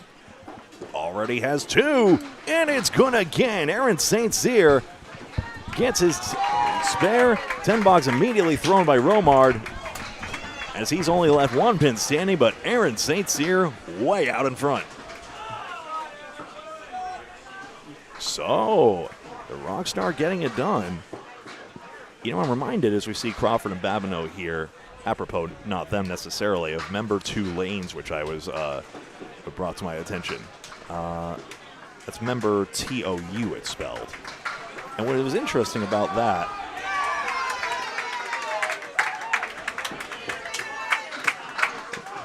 about the lanes of member 2 Nova Scotia, what was interesting about me when looking at the website is how it almost looks like it's the future. It's trying to position itself as a sort of future of Candlepin bowling almost. Now, I have never been there myself, and I don't know what this technology is that they speak of, but it reminds me of one back home, Needham Bowlaway, which is another hidden gem of a bowling center that is not typically one that, say, we would cover here on Candlepin Bowling Network. In the case of the United States one, it's basically 8 lanes in a basement. But with the Sunbergs, I believe it is, as Crawford gains 3 pins here for New England Flooring. What I believe it is that just the technology is amazing there for a couple ways. They have this automatic, semi-automatic scoring system which detects the pins, but also allows you to easily correct them as well, and teaches you scoring as you go as well. Like, oh, now's the time to make a spare fill. Now's the time to make a strike fill. So it combines technology with the old school practice of, hey, you should learn how to keep your own score. And also when they do the glow bowling or cosmic bowling, I don't call it cosmic bowling, they own Acton Bowlodrome, like Childhood House as well. When they do the cosmic bowling, they have pins, they have candle pins on the masking unit that light up, integrated with that scoring system, and the scoring lights up as well. It's just brilliant. Crawford the 1-2, and a chance to get New England Flooring back into this, but it's missed. Paul is feverishly gathering standings and whatnot as fast as he can as we try to keep you updated here. As the first strings, I think, are largely complete across the room. Yes, I'm just updating the standings here, and I'll go over the scores in just a moment. Some big changes, too, coming up here.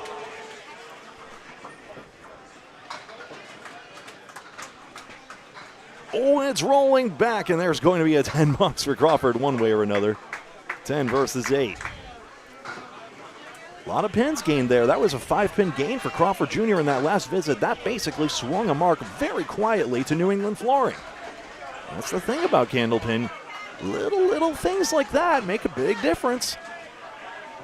Lock on the spare fill. Just 3. And now look, New England Flooring has a clear advantage. 1 and 7 for Mark Ritchie. New England Flooring currently on the wrong side of the playoff picture, but they gain the 2 points, not reflected on screen. And now an advantage here at this too early to call stage of the game. 1-7. Let's see where he plays it. Going way right on it, causing the head pin to wilt because it was taken out from behind. Bach takes 10.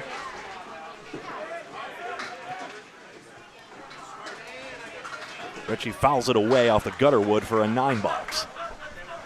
Pin doesn't count simply if you throw it into the gutter. Happens often enough. It's a simple little thing. Just -1 pin. It just doesn't count. 32-27, I do believe. I'm squinting at the scoreboard there, but I believe I have that correct. 4-pin string right now. Head pin hit by Locke, and a 6-pin remains. Where's that wood going? That could be mischievous. Locke has a clockwise turn to his ball. He may be displeased with the plank that just settled there. We'll see. 1-3-6 for Richie. That's his adverse side. He throws a clockwise ball left to right as well. Wood does drive it in. Good. Calvin Locke marks his second one in 4 boxes. Wood is 2 and 4 as well. Richie's been a little wide on his ball there. He just overthrown out of the hand, unfortunately. Just a tiny timing mistake for the world record holder of high triple. 8 box, 35 through 4.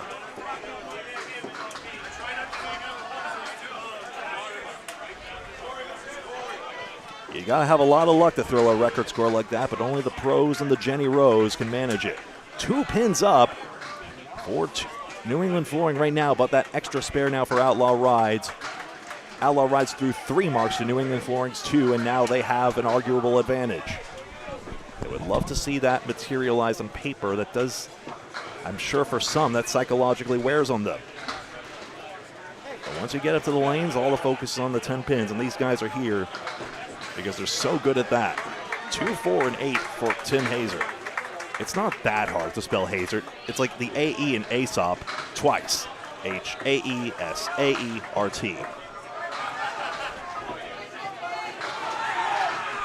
But it's on your screen if you'd like. Adam Melanson. And a spare made by Hazert. It's Melanson. It's Leviosa. It's not Leviosa. 1-5-9.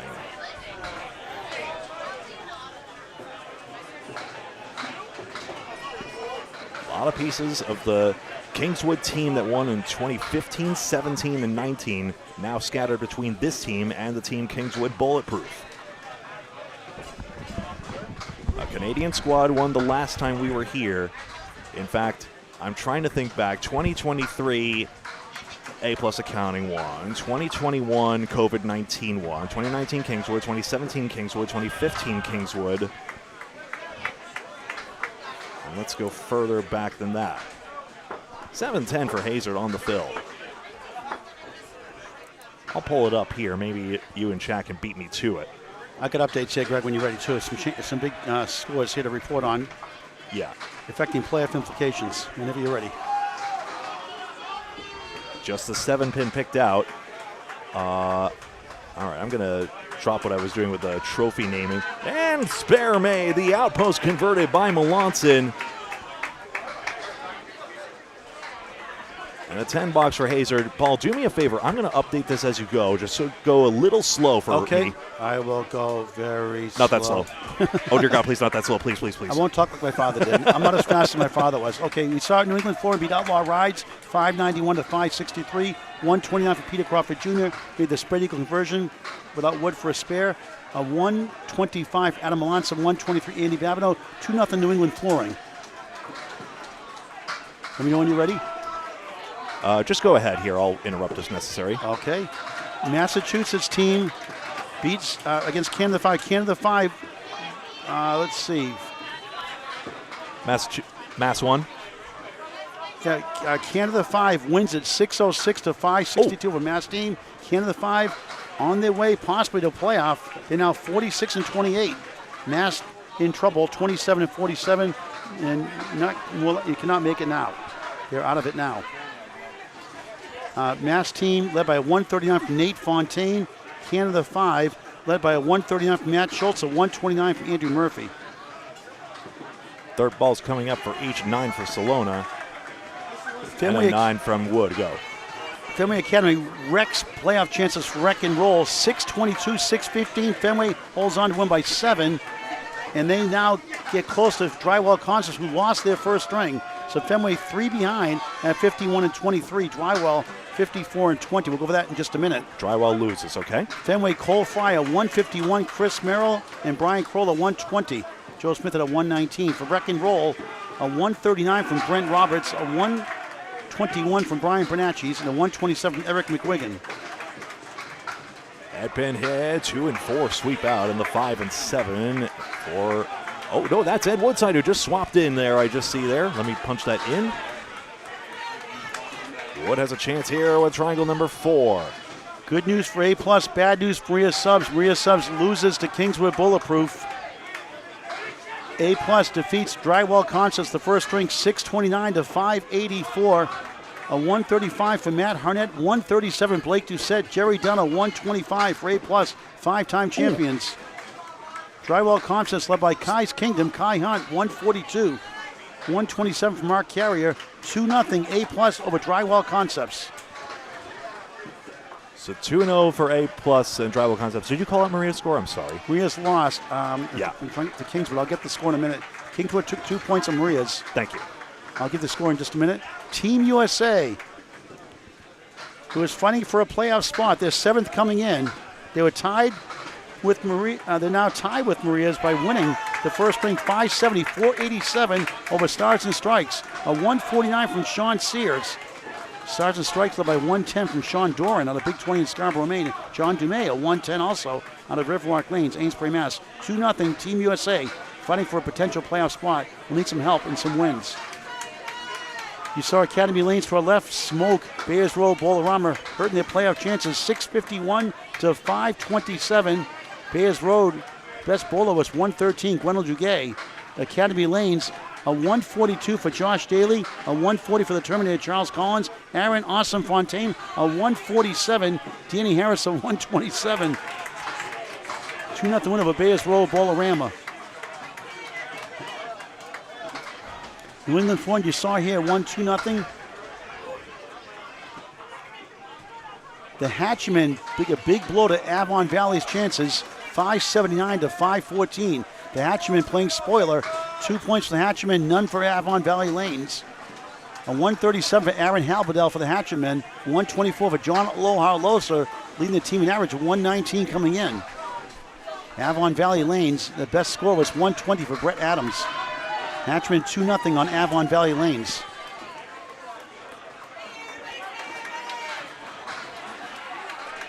Able Evolve Realty in the playoffs right now, the 4th seed coming in with 43 points. They lose to Exeter Lanes. Lucky Strike 610 to 577. Exeter trying to win outright and take 8 points to win number 1 against Academy Lanes next match. Single drilled by Romard. Jeff Surratt, Joey Lister, Nick Leach. Joey Lister, the freight train, Nick Leach. Jeff Surratt all with 128s for Lucky Strike and a balanced attack. Able Evolve Realty at 135 from Garrett Martin, 127 from Lucas Nickerson. Extra Lucky Lanes 2, Able Evolve nothing.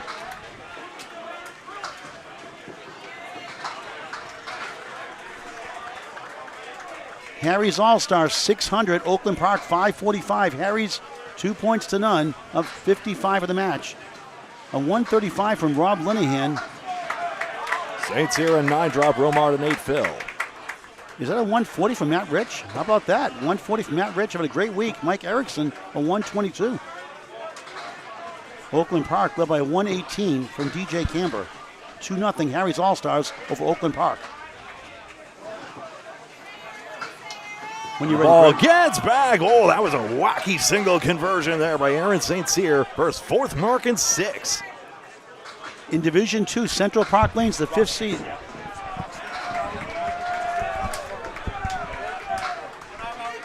More in a minute. Lineup change coming up for New England Flooring. Yep, $9 taken for Romard as I'm getting information fast and furious here. And then we have Mike McGinty Magic coming in. Where did we got that nickname from? One of the first nicknames I gave out. Love those alliterative names. Okay, so... By the way, this was a wacky one. Want to see this again? This was wild. I think another plank gets involved. Oh, tiddlywinks. How about that? I'll recap these standings afterwards, too, in just a moment. Let me know when you're ready, Greg. Sounds good. Let's just watch here. Make sure Crawford is going to have a bear to deal with. Maybe that would helps. And then Babineau as the 4, 7, and 10 splits. Sounds good to me. Central Park Lanes, the 5th seed, control the destiny in Division 2. They win 556 to 531. 25-pin win over Spike's Chimney. Now they're in trouble, Spike's Chimney. Spike's Chimney led by Jeff Duguay's 122 for Central Park Lanes, a 2-0 lead. A balanced attack, 117 by the Tsunami, Keith Beaupre, and 117 for Stephen Botti. Good enough to win with a 556, 531. Crawford with a wicked split spare. Let's see where he plays it. Maybe it was a simple object pin hit. Yes, just get on the outside of that. Well played. And the Kingswood Bulletproof, we mentioned earlier, 580 to 574. Maria Subs, a tough loss for Maria Subs, now 8 behind the final playoff spot. Kingswood Bulletproof led by Justin Jones, who's dealing with vertigo the last couple of days. Chris McGrady, 129. Chris Ryder, a 121. Craig Holbert, the Hall of Famer, 126. For Maria's Tim Douglas Tornado, 139. 2-0 Kingswood Bulletproof. They've got A+ accounting on next match. Still a fall strike for Babineau. Carry on. Accounting Kingswood next match on the left side with Duncan MacDougall and Bob Lee. Final match on lanes 3 and 4. My only question is I missed the Birchall siding call. I apologize. Okay, I got Birchall's right now. I got them last Birchall's sidings.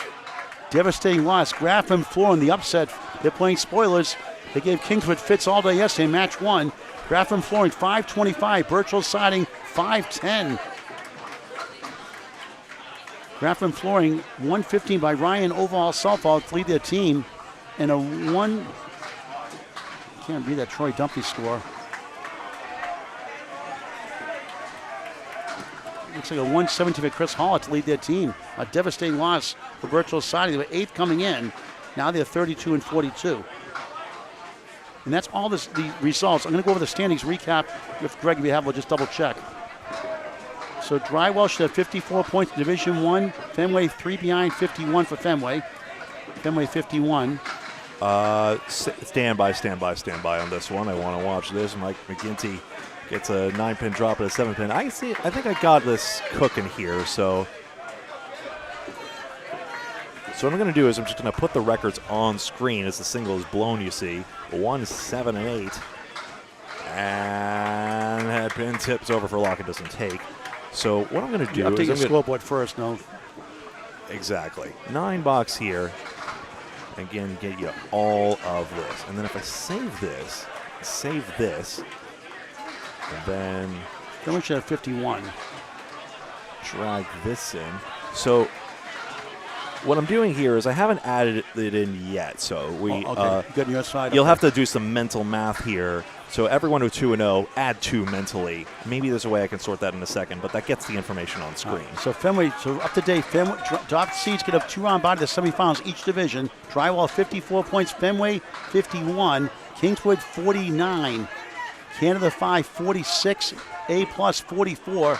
Maria's back at 36, Team USA at 36 with 2-0 win today. They need some help. And top 5 make it, so 8 points separates 5th and 6th and 7th. Division 1, Academy dominating 72 and 2. You see the percent parenthesis of the win the first string. Extras, Lucky Strike. We'll see. They're blowing Academy Lanes next. Not in our coverage. 63 points, 7 behind. Outlaw Rides lost the first, 50 points. Able Evolve losing. They're 4th. Central Park Lanes winning. They're 38, 5 behind. They could still get the 4th spot. Bayers Road losing to Academy Lanes big, 32 points. New England Flooring winning, 33 points. Still in the running. Spike Chimney losing, 28 points. The rest of the teams out of the running. Full scores here. I show it 8 pins for New England Flooring at the moment. In that last one, 4 marks to 3 for New England Flooring. They now have a slight lead. Not official for Spike Chimney, Avon Valley Lanes, and Harry's All-Stars. Technically still in it, but in the miracle zone, as Greg Gouillart likes to say. Mm-hmm. In Birchall siding, same thing, 12 behind now for a final spot. The standings miracle zone. Yeah. A miracle is required for something that happened. The Stars and Strikes pretty much out of it now. They are out of it now. Mass H out, Wreck and Roll out, Graf and Flooring out, although they've played havoc at times. Oakland Flooring out, the only team out in Division 2. So those are up-to-date standings. The points on the left are before the match today. You'll see the points. Just add the 2 points, like Greg said earlier, to their total. And we'll do it again after the second string as well. It's easier, otherwise I'd lose my mind sorting. Yes. Tell me about it. Spare! Adam Melanson finds a way to that 6-10-7, and the ball deflects away for Hazard and does not take it out. A great match here. 3:31 till 3:30. New England front up 1 in the string, 29 in the match. 2 great strings once again, Greg. We've been blessed. You see it here, 10 box taken. Yeah, drag the left division up. Thanks, Ian. Sorry about that. So you see it here. So Everyone 2-0 is in the same spot as they were. So Drywall Concepts, the only one in the top 5 who lost their match. That's an interesting one. And we now know. And don't forget, Drywall's got to play A+. Who they're going to play next? Drywall, our next match. They're playing one of our potential match we can cover. Drywall is playing Birch Hill Siding. Once again, that's a 4-fill somehow, isn't it? There's no 9-pin back there. Interesting. No mark. 3-1 split for Hazer. No, just through the face of it and won't get the mark. Thank you, Melanie. 9 box from Melanson. And thank you, Nick, as well from earlier. 8 box for Hazer. 96-8. So he's ahead by 6 pins in the comparison. Outlaw Rides now ahead on the scoreboard, but behind him marks. Now it's New England Flooring with the argument of, hey, wait a second, I'm ahead.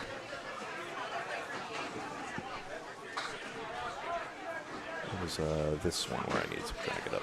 And this one where I need to drag it up. There we go.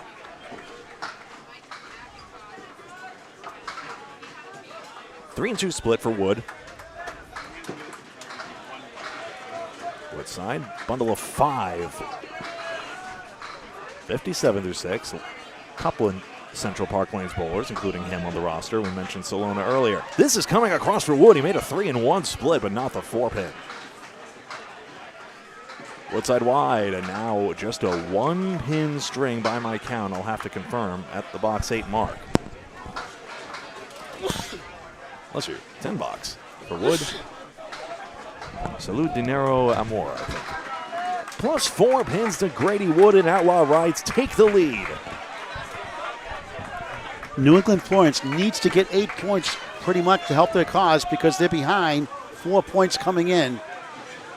And Central Park Lanes won their first. They're still behind 5, basically.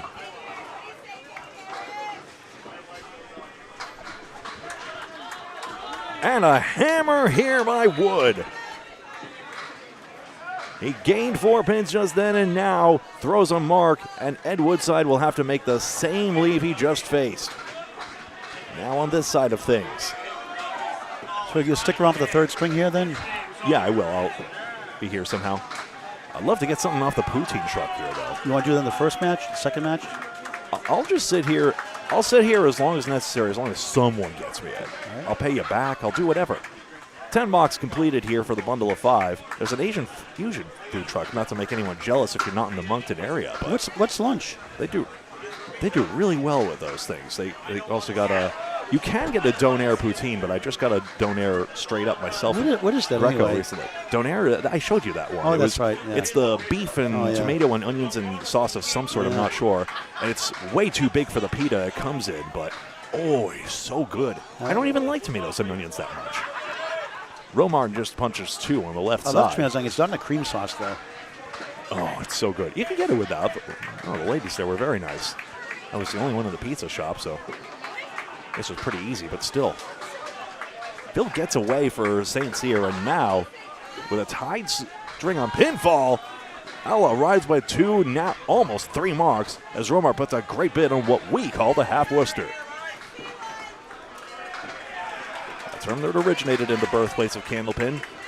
The Worcester team punched it through, and the Boston team jeered your halfway back to Worcester.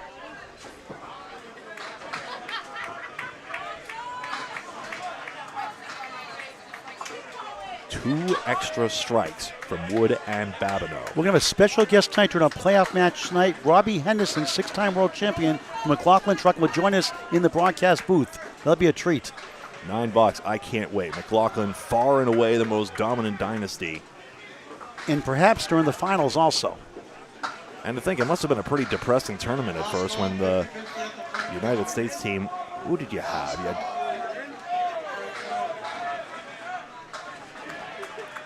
You had the USA South team, Jack Ray, Gary Carrington. for the reference 1985 team, Jack Ray, Gary Carrington, John Miller, Bob Kelly, Peter Flynn. But then the team led by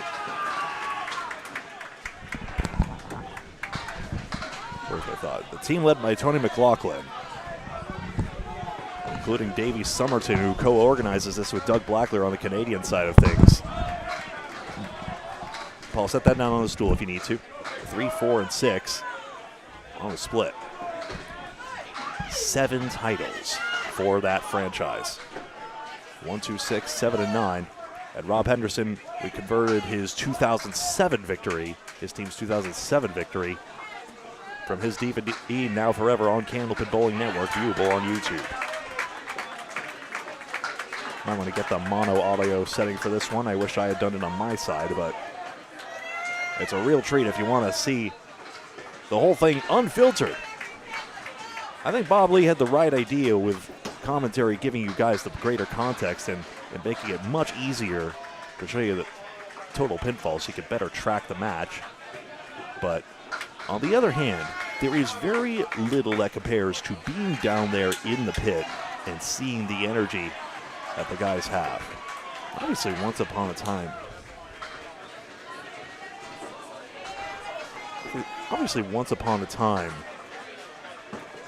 the trash talk was even more formidable. I mean, you'd have guys yelling at you on the back of the approach. I think it was Tom Olsta, Hall of Famer, who, as we see Aaron Fontaine aptly on the lane adjacent. I think it was Tom who said, "As long as you don't touch me, say whatever." A lot of the bowlers were probably similar in that regard. Babineau mercifully has a second ball. Crawford, no strike. He needs the 6-pin. That's one of the better leaves he's seen in a while. And just 2 cut through. Babineau lucklessly gets a 5-fill. Can't even call it a split because all the pins are connected, but I really, really want to. Single is missed, though. Outlaw Rides keeps the lead. And although Babineau will concede a few against this dastardly leave he can't wait to hit the button on, it is just 2 pins swung over, and there's still the strike from Grady Wood, who has not really slowed down. Had a drought of 4 boxes there, but pinned it well, and then just struck in the 8th to solidify the Outlaw Rides advantage. That pin taken down. That Wood comes back, and he gets again. That's a good leave. He turns around and sees the reality. 4 pin taken out, 1, 2, 7 for Crawford. There's a corner picked. Single drilled by Andy Babineau.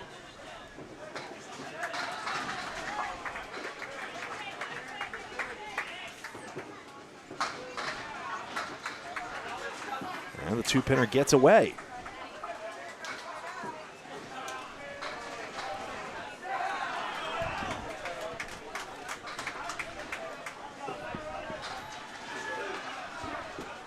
Where was it? 9 box for Crawford.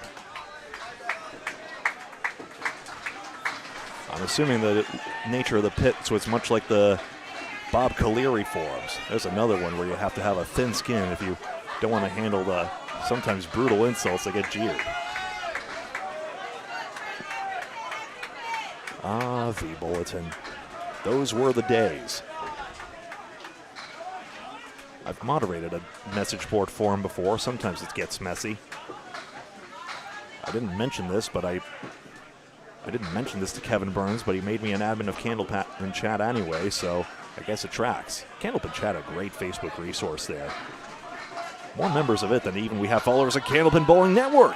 Spare for Locke. He has 3 in the string, a perfectly sensible one. 76 in the ball, he gets back in there. McGinty runs it down in response. Coming in from upstate New York, back at it in the men's worlds. And there's Long. That's a tricky one. Now you get that back pin, you guess you need a bounce there, but he played it on the outside, which allowed the sidewall bounce to occur, and he converts. Outlaw Rides in front. Might be a question of this bonus ball, Phil. Locke. Oh, no. I think you'll find the ball just kept on going down that diagonal between the 9 and 10. He gets 3. McGinty gets more. It's 8. When is the last time you've seen this? We nearly saw the full 5-pin chop off there. Instead, the ball doesn't even make it to the 10. Brutal. Gets the 6-pin wilted. Now, he makes the 2-5-10 cut. 2-5-8-10 cut. And I'll be pleased to see McGinty did not make his. He takes 8. And McGinty 10, and I'll verify.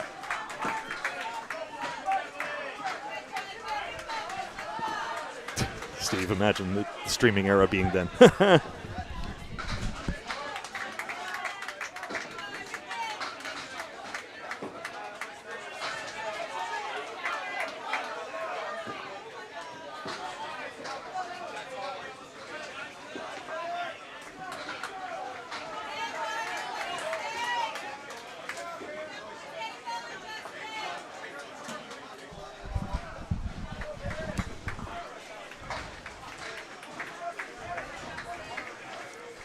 Records in parentheses, not currently added in, otherwise it'd be a mess of sorting. I'll confirm scores for you when we watch the 3-in-1 punch by Hazer.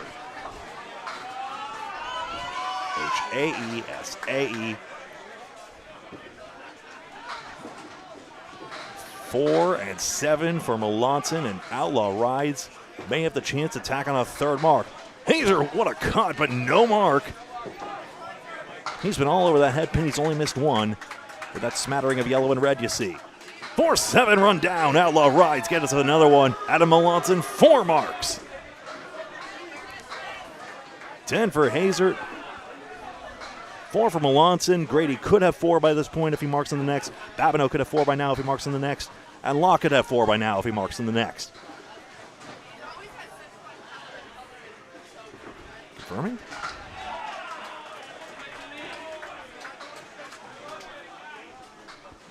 Grady, I am 1 too low. I was worried about that. He did have a 10 box back there in the 7th, or 6th rather.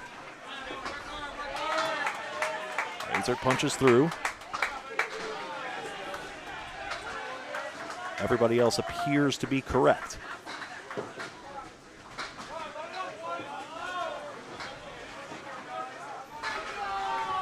Headpin smashed in. The fill is 9 for Moncton, 109 through 9.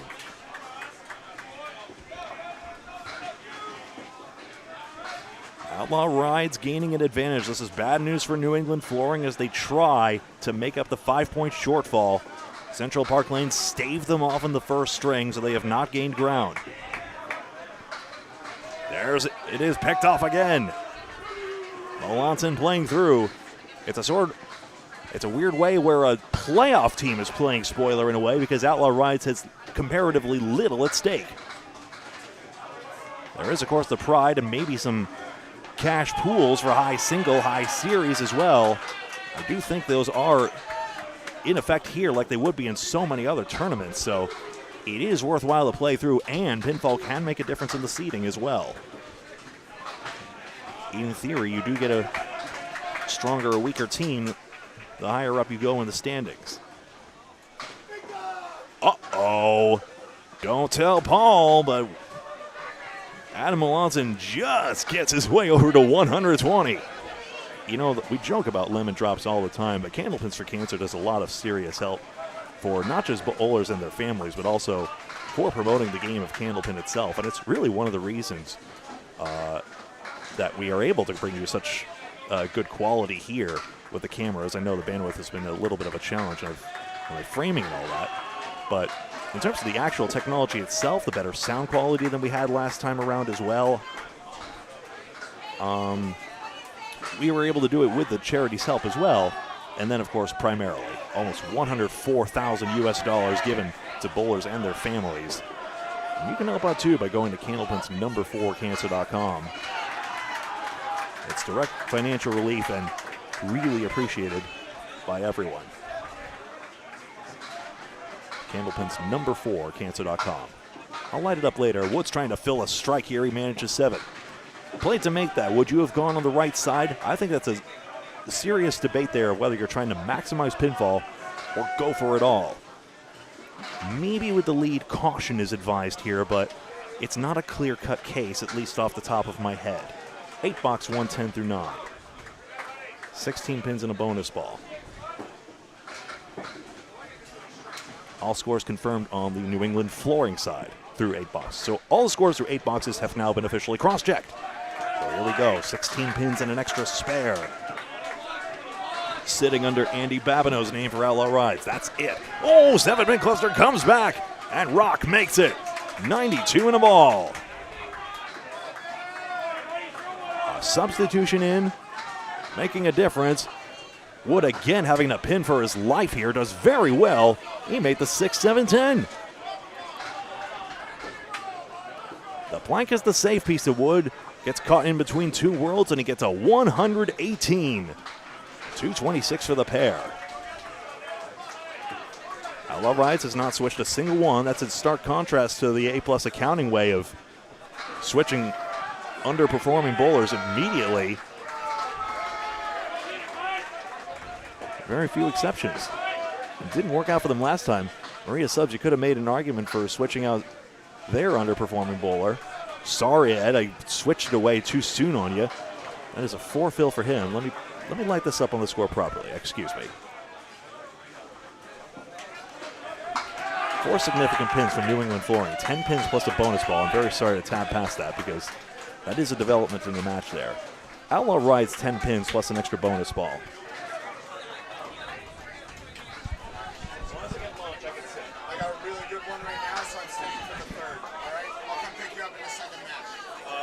Give me lunch, one or the other. If you just give me protein off the truck, I'll pay you back later, one or the other.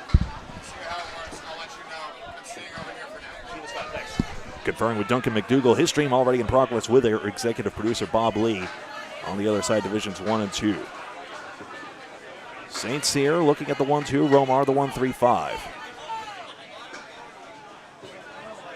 With a center arrow, it's good. St. Cyr gets it to go, and he's got 108 in the ball through 9. Romar, cross lane ball, gets stubbed on the wood, and New England flooring swings a mark.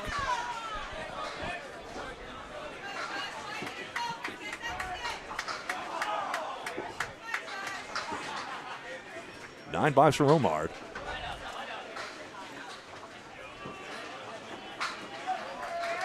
Erica, Steve, good to see you. Hey, 100 messages on Restream. Yay! Thank you to everyone who's waited on chat. Oh, big favor, if you wouldn't mind liking the video, or if you're logged in, hit the thumbs up button so that more people can see this video as well. A lot of people. Make sure also on YouTube you subscribe and hit the bell icon, ring that bell icon, so that you're always notified, especially through the rest of today. The playoffs starting at 4 p.m. local time approximately, and then all day tomorrow. St. Cyr had been hit 5 and 10.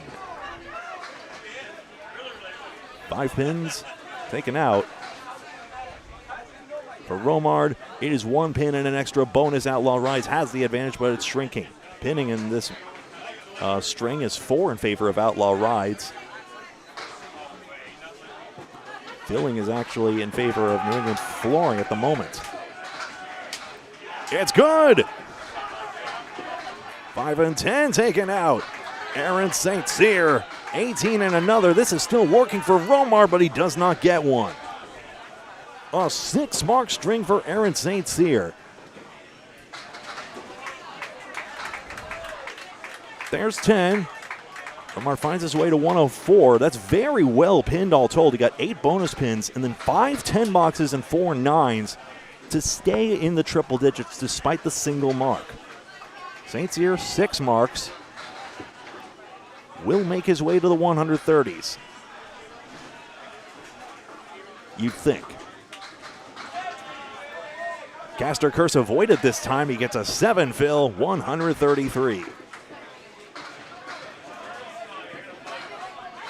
And looky, looky, New England flooring 6 pins up, and it's coming down to the final bonuses. Crawford and Babineau. Some of you have expressed an interest in donating. You can do that with the super chat button on YouTube. That's a heart button and a $sign, I'm pretty sure. It's down there somewhere. I'll read it out when I see it on the air. Either way, Candlepin Bowling Network, you can always just subscribe. It's free. Never a charge. That's just a gratuity. Head pin down. 3, 4, 6 for Babineau. He's got his 7 fill. Both have wood puzzles. Babineau probably needs a cut. Crawford, hey, down in front. 7 and 10. Deadwood had to be retrieved, of course. That's standard. Greg, one final, well, through the second string at least, one string finished the second string. The Hatchetmen have won again, 628 to 536 over Avon Valley Lanes, putting Avon Valley out of the playoffs. Avon 25 and 51 right now. Hatchetmen go to 26. They jump them 26 and 50. One pin. Can Babineau cut? He's short of it.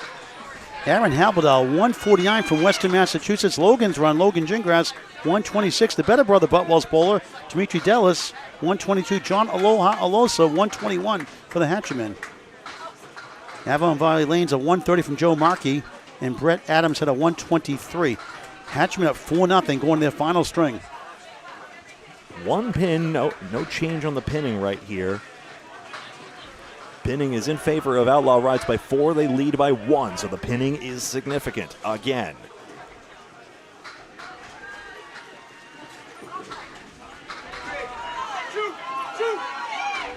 Five pin, tilts down, and the 6. And the 9 doesn't. Babineau laps him for a mark. Well, that's not lapping, I suppose. 105 plus 2. Outlaw Rides gets their hammer. Crawford has this one as well for the spare. This is going to get interesting. First things first, black is drilled. Now, he goes to 109 and a bowl. It's one pin and a mark aside here in this thrilling showdown. I'm paranoid confirming scores again here, but I do believe that's all correct. We're not putting the scores in the bottom, right? We're just putting the scores in the top 8 right now. Yep. Oh, have I missed one here? We'll see. 4 horsemen and a 7 pin. Babineau gets at least 8. Crawford leaves just a 5 fill, and that is a swing for Outlaw Rides. And the fill is 10. Andy Babineau at $20 to give Outlaw Rides a 6-pin lead. And no marks on the board. The final 2. New England Foreign desperately needs points. Remember, coming in today, they were behind as the 7th seed. They were 5 behind Central Park Lane. Central Park won their first, as New England Flooring did also. That's a 2, thank God. And should be a 7, you'd think, right? Hold on. We'll figure that out. Spread eagle lock. I don't know if this 1, 2, 4, 9, 10 is really that much better a lead, but it certainly, I would take it over the other. McGinty, what do you say? Headpin, he's hit it full, 4 and 10. Must mark of the 10th. Locke saw Crawford make one earlier, but he's pinning for his life in the context of bowling.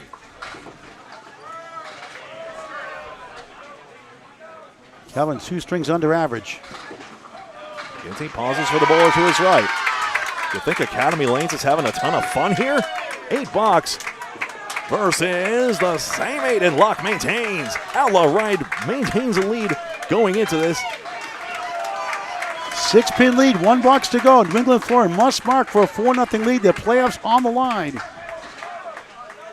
Hey, we're right next to the thick of it here. Academy Lane's feeling it right now. They want another championship. 6-pin lead for Outlaw Rides. Unofficially, but we've been keeping careful track. We'll see. McGinty, handpin, and the 5-pin Wassa go and does. Is this the moment they need? He throws a clockwise ball. He does not want to aim at that left corner, but must. Lock, handpin, 2, 4, 6. He knows how to be clutch. I still vividly remember the 1, 4, 7, 10 to force a sudden death in last year's World Singles. That got him to the finals. Does he have another magic moment? Get the 2019 Pro Series double tie with Josh Daly. Crucial shot for a spare to save his team. Here he goes. Has to go right to left, and he's missed it. And Outlaw Rides takes the next 2 points. As hurts. 2 apiece. Lock conversion not there. Say what you will. Fallacy of the predetermined outcome.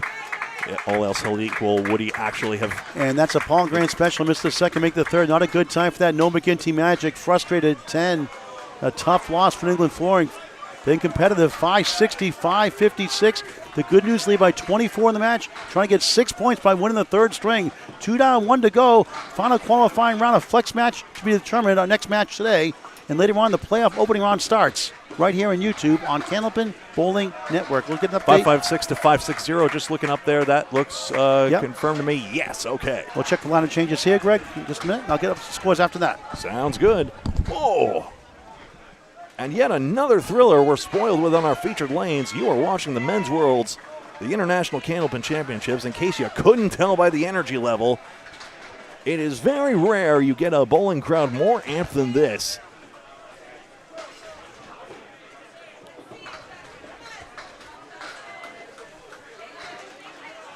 Honestly, I'm going to have to sip some Tim Hortons coffee and refuel after that one. Get myself even more amped for this one because all the points are going to be on the line here. I'll put the standings in for the match we just saw.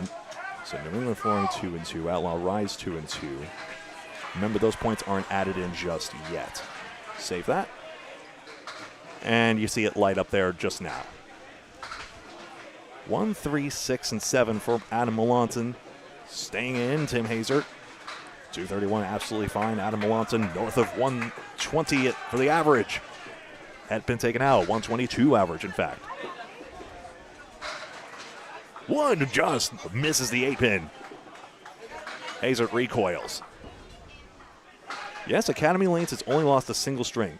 I believe both them and Exeter's Lucky Strike have never lost a total pinfall comparison as well. 3 pins for New England Flooring to begin the string. 3 pins.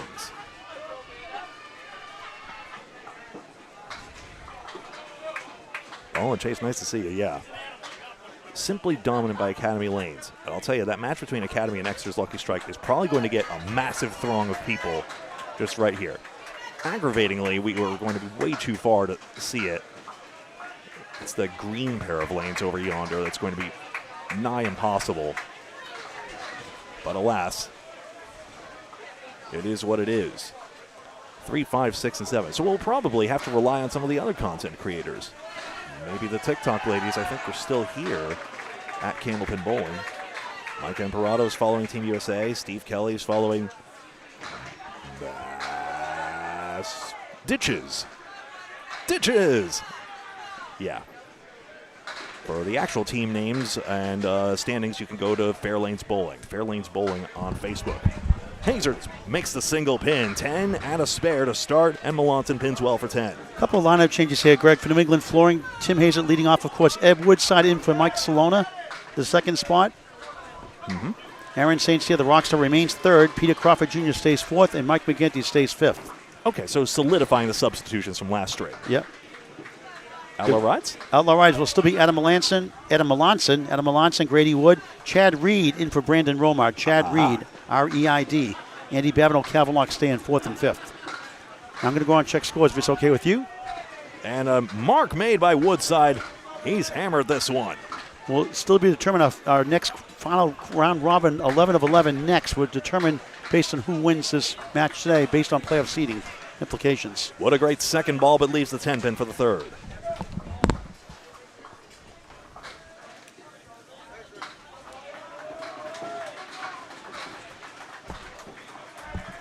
Second time I've been pulled away from a Woodside strike. Darn it! Man's about to retire. I can't not show the replays of his marks. It's killing me. But this is going to be a ton of fun. Just great to chronicle all these bowlers. You, the fans, obviously enjoy it as well. How do you think the bowlers and their families feel as well? It's one of my favorite parts about doing this, honestly, because just connecting the local Candlepin community as well. And then being able to show it for you all as well. And as a result, between community and fans, we have pretty much, I'd argue, the best chat ever. You guys are amazing. 1, 2, 4, and 7. Well, that's tough. He's not one of the clockwise turning bowlers. Nor Woodside. He had his pocket available and gets an 8 fill on the strike.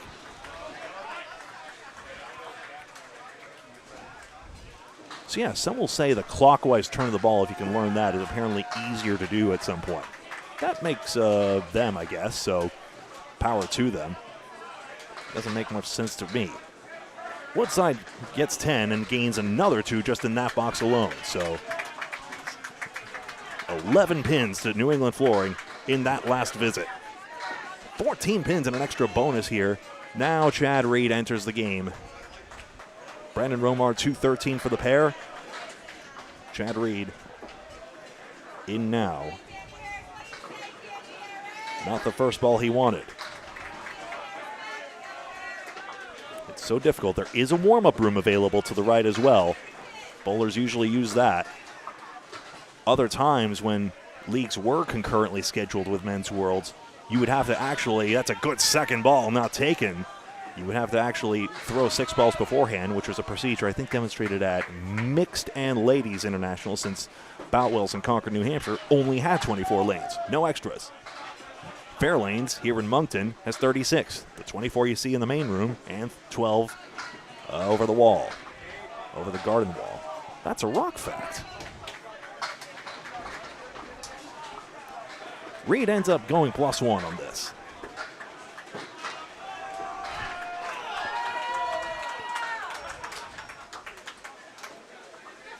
Ball eking out updates again. We're looking to update these standings even further.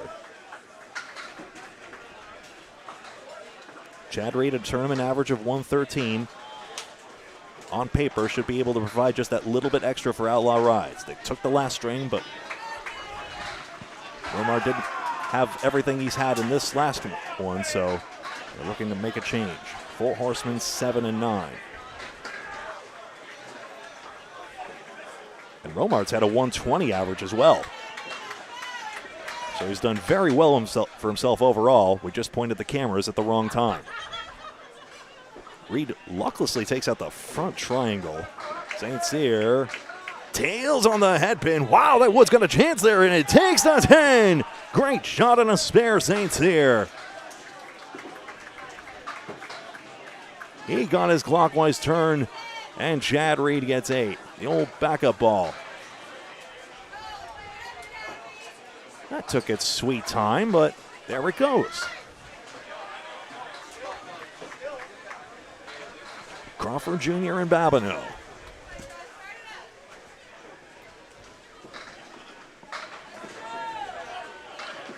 And he takes aim. Powerful cross lane, goes all the way across the face of the headpin and flutters it around the diamond right. And the corner stays 2. Crawford Jr. barrels through and gets the 4 Horsemen right side. You have to uncut the diamond and then supercut the 3. Babineau cannot.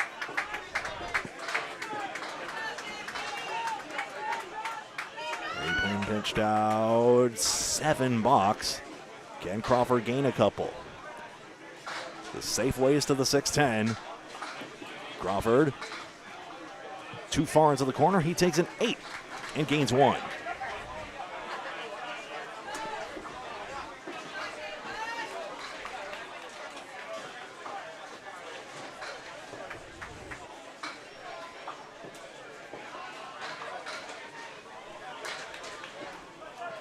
Possible scoring error, I'll check. I trust Bill Olson, so I definitely have a look here.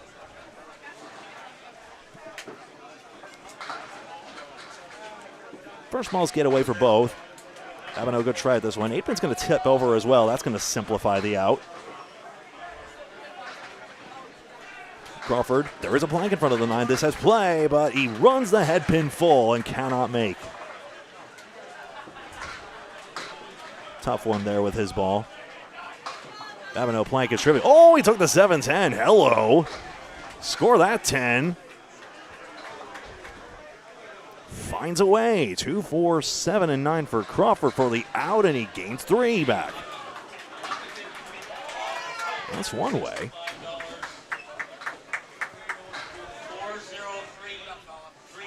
Ball descends from the heavens like it's Lanes and Games Cambridge, Mass. Once upon a time.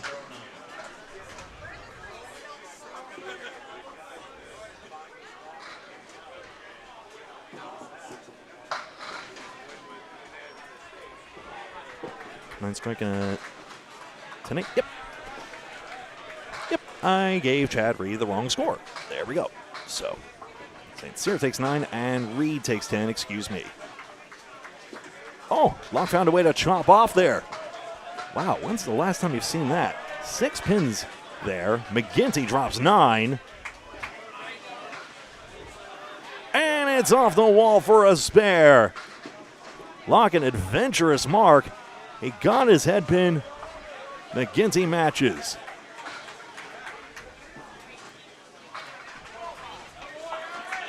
Can't show everything. I'll just show the plank in front. Oh, the sidewall kick. It hit a cap first, and then the billiard cue bump was perfect.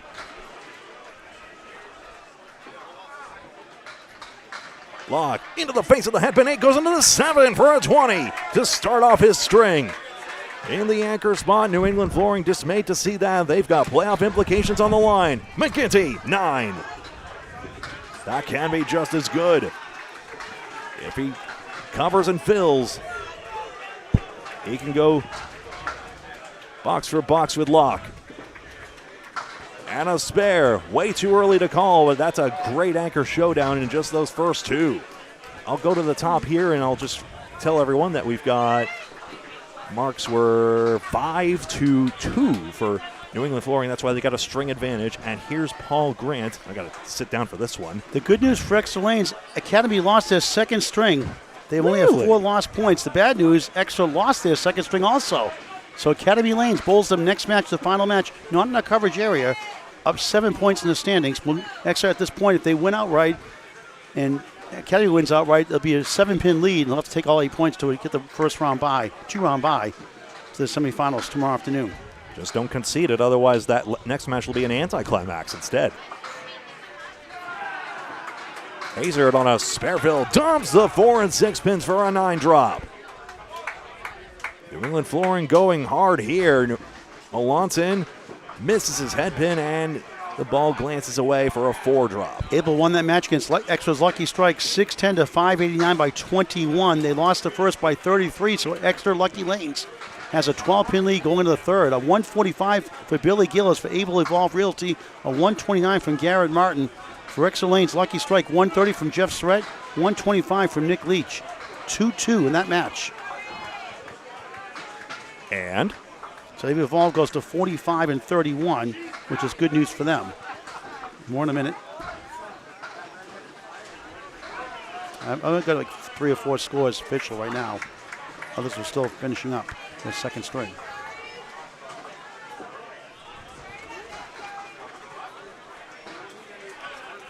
Roby screen cheating. Go ahead. Oh, you're still waiting on more? Yeah, let's see. The Hatchemen 4-0 over Avon Valley Lanes. They win the second 628 to 536. A 149. Did I mention that already? Alvin Haberdell, 149. I think I already mentioned that. No, one. I don't think so. Yeah, that's right. Yeah, 137 first. Alvin Haberdell, a 149 second, 286 through 2.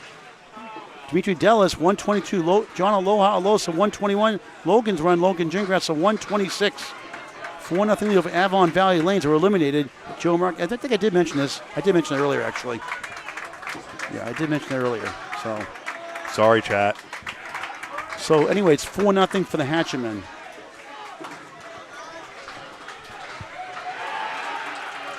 Yeah, I did mention it earlier, actually. Just got that earlier, and it's updated anyway. New England Flooring 2 points apiece here. New England Flooring trying to get 2 points. 6 overall for total, with the total. 10 box for Hazard and a nice 10 for Melanson. Outlaw Rides is tied at least for a clinch. Maybe we'll clinch it if Central Park Lanes loses. Their second string, we'll get that information in just a moment.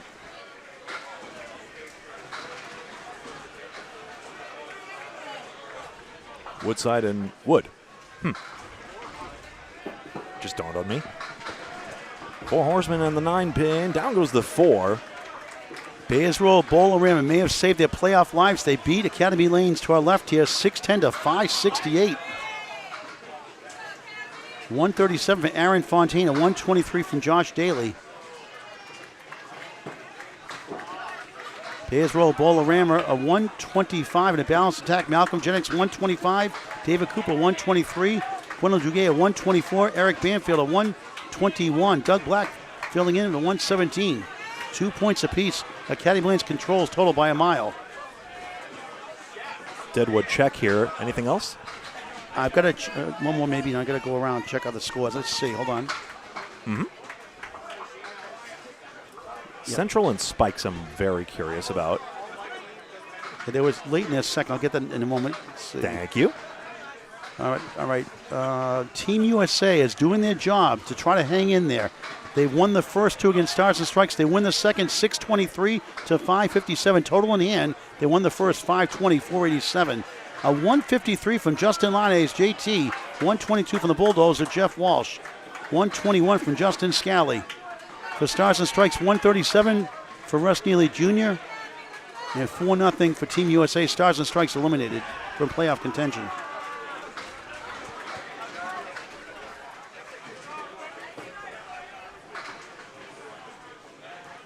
I'm just marking my sheet up as we go along. That pin, 5-pin nudged by Woodside. It's got just the 5. Grady Wood, the 4-6-10. We'll see. That's going to be tough for his ball to take it. Rock's got his. He's got 2 marks and 4. Great substitution by New England Flooring. Left side, one kicks in front of the 6. Grafton Flooring playing spoiler against Birchall Side in the first. They almost did yesterday against Kingswood Bulletproof. Birchall Side comes back, wins the second by 7. Barely, 534, 527. A close one. Grafton Flooring's up 8 in the match, going to the third, 2 points apiece. Birchall 34 points, 10 behind. A+ account in their miracle zone. Grafton Flooring in last place in the division at 14 and 62.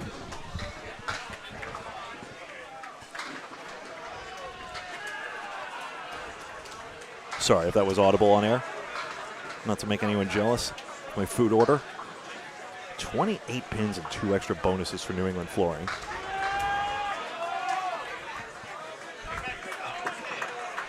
Wreck and Roll beats Fenway Academy. Good news for Drywall Concepts. 636-608. And Fenway escaped the first 622-615. So Wreck and Roll leads the total by 21 going into the third. Joe Smith a 130, Chris Merrill a 126 for Fenway Academy. For Wreck and Roll a 149 from Brent Roberts, 138 from Eric McWigan, 122 from Brad Stewart. 2-2 Fenway Academy, Wreck and Roll. Wreck and Roll out of the playoffs. Fenway the second seed right now. Well, Kings of Bulletproof still in contention for the number 2 spot. Wreck and Roll has 28 points. 32 pins and an extra bonus for New England Flooring right now. Just the 2 marks from Calvin Locke. That is it for Outlaw Rides at the present. Kingswood Bulletproof drops the second, and Maria subs. Maria's rebounds in that 580, 574, 6-pin loss. They win the second, 579 to 517 to take the lead in total. 2 points apiece, trying to save their playoff lives. They need some help and a lot of wins. Between Maria's and Kingswood. Got it. Maria's got 38 points now. Kingswood 49 and 27 up to date. Right now they're sitting in third. And pin 3 and 6 for Reed. Chance for Outlaw Rides to get one back. Brian Fuller Jr. led Maria subs with a 135. A 113 was best for Chris Ryder. Devin the Real Deal Brooks, I think it's a 108 or a 128. It's all smudged, but anyway, 2 points apiece in that match. Ooh, and the Wood not played on the red line. Is it coming back for a no? Now I have to go and get the other scores completed now on the second string. Right back in a little bit. New England Flooring up big. We see it here. A+ in Canada 5 and Drywall Concepts mysteries to us at the moment right now, and I think there was another one I didn't get here. That's going to all go for 10 one way. And both sides pinning very well, Reed and St. Cyr. 2 bonuses to 1 for New England Flooring. New England Flooring has 1, 2, 3, 4, 5, 6, 7 marks already in this one. To just the 2 for Outlaw Rides. Crawford the spread eagle spare earlier. Head pin doesn't need to shoot a shot nearly that brilliant this time. He's just hammered it out right. Babineau does well, and he can respond with the 4-7. The right of reply.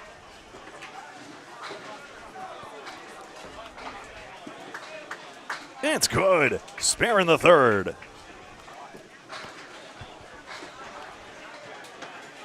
Just about 300 of you watching here live across Facebook and YouTube. This is Candlepin Bowling Network. Another stream available on the left division. Sometimes we pan over to the left division when we're so inclined. Still deciding which match to flex here. It's going to really depend on how these standings shake out. 3 and 6, Babineau may have the chance to get some more 18 boxes chained. He did that in the first string, in fact. Crawford just 2. And the 2-pinner taken down. The bottom of the order doing well for Outlaw Rides, trying to get them back into this. Crawford loads 7 on the strike. A tricky out, but the plank should do something, you'd think. Yep, that's 2. A 9, 43 through 4.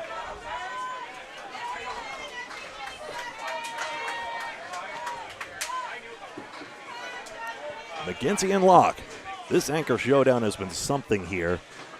Everywhere else, it's just been New England flooring dominance. All 5 bowlers with a mark. 3 for Outlaw Rides, still waiting for their first. Remember, Outlaw Rides, less motivation right now, as they're pretty comfy, cozy where they are at the moment.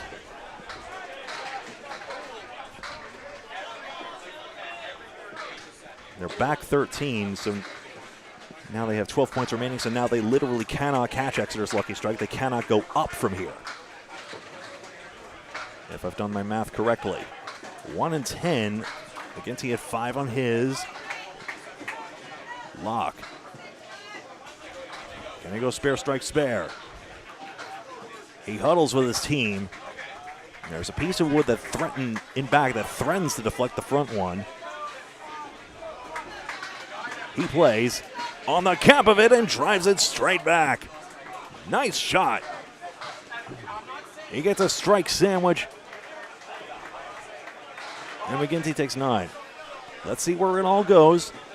Does the ball get involved? No, it deflects away. That was all pin action. And I think the vertical wood turned into the key deflection that took out the 7, if I saw that correctly. McGinty a 9 drop. Locke loading up the spare 5 this time. Only now slows up, and he's 55 through 3. McGinty, this could be the moment he could go right back on level footing, but the 10-pin is missed. May have been worried about the plank, and you see him still diagramming the shot mentally out loud.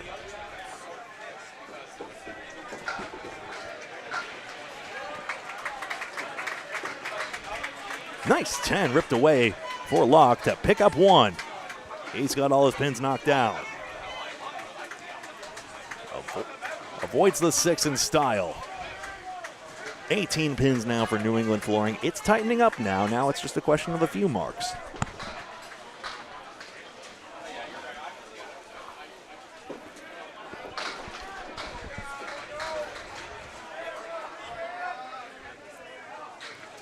Melanson a nice leave. And a plank in the middle. Hazard has all his pins knocked down through the first 4. He's pin perfect like Locke is. He's going to have to work for this one, although the pins are working for him too. 3, 7, 9, 10.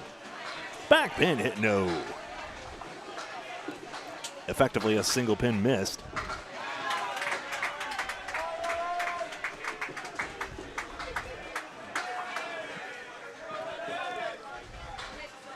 Outlaw Rides are in the playoffs and cannot go up.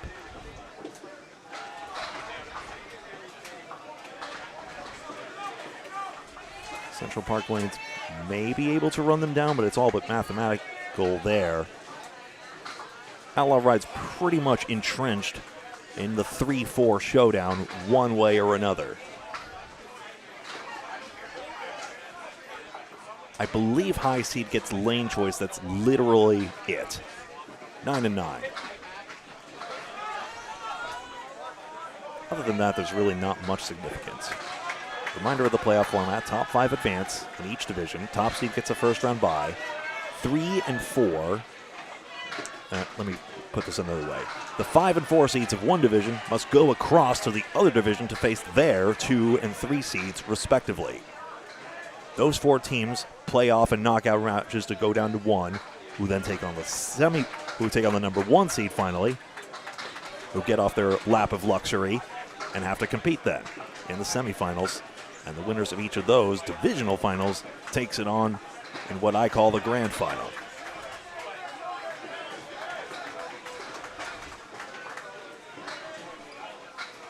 A+ accounting over Fenway Academy in last year's at Leda Lanes.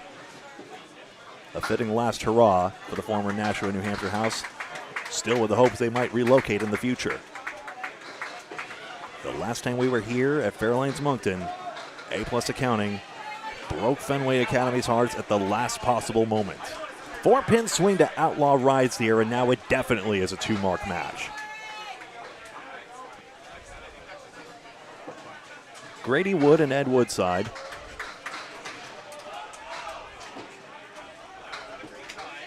Two distinctly different generations of Candlepin. Ed Woodside, a longtime representative of Central Park Lanes, a Channel 50 alumnus on Stars and Strikes. Grady Wood, a breakout youth star, including on Monday singles, gets his strike. The way he was bowling earlier, there was an argument for substituting him out. Instead, he has become one of the top performers for these Outlaw Rides. 2-pinner converted, Woodside matches.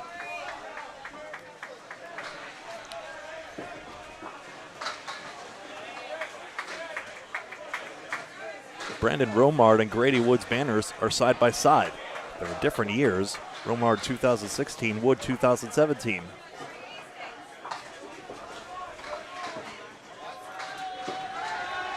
And a strike here at Grady Wood has a double. Woodside can match this, but the power of the double strike takes hold here. Grady Wood into the 60s for the half. There's 19 and another, a very significant way to hold it down. But there it is one more time. See how much of the Outlaw celebration we caught here. No, pretty much a no-sell. Act like you've been there, kid.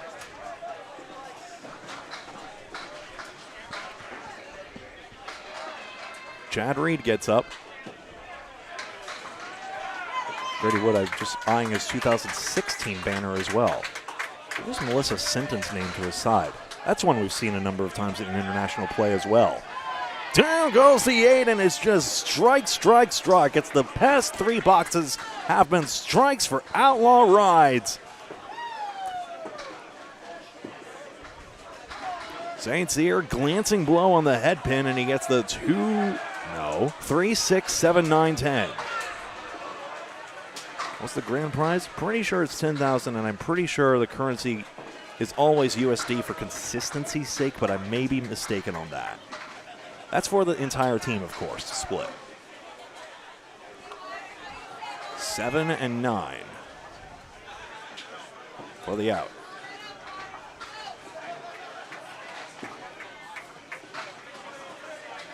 There's the out for 10. I haven't entered Woodside spare. I'll do that now.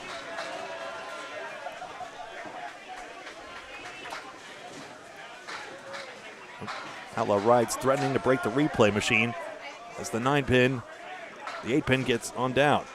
His try. No, where's my strike? Come on, you've spoiled us. 4-5-7, and a different variation of the setback leave, as Corey Smith's friend Ryan calls it. 5, 9, and 10 for St. Cyr. Kingpin taken. Reed's got an 8-fill. See what Aaron's ball does here. Left to right ball. Oh, 5 and 10 taken. What a great bid. The only realistic way to make this, certainly without Wood, would be to glance the 5 off the face of the 9 and have it keep going into the 10. Dave Godwin showed a very similar shot. I believe it was the 4-8-9 he took out, in fact. I was during a Friday Night Pro League match.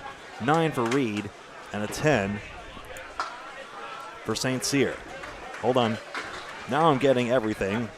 I'm getting a healthy dose of both poutine and standings getting thrown at me here, folks. I got to give a minute to put these in my book here. Fret not, the poutine is not being thrown in my face. French fries, gravy, and cheese curds, for those not aware. Delicious. Not terribly nutritious, but still, Babineau, 9th drop. Andy Babineau. Crawford, 5, 7, and 9.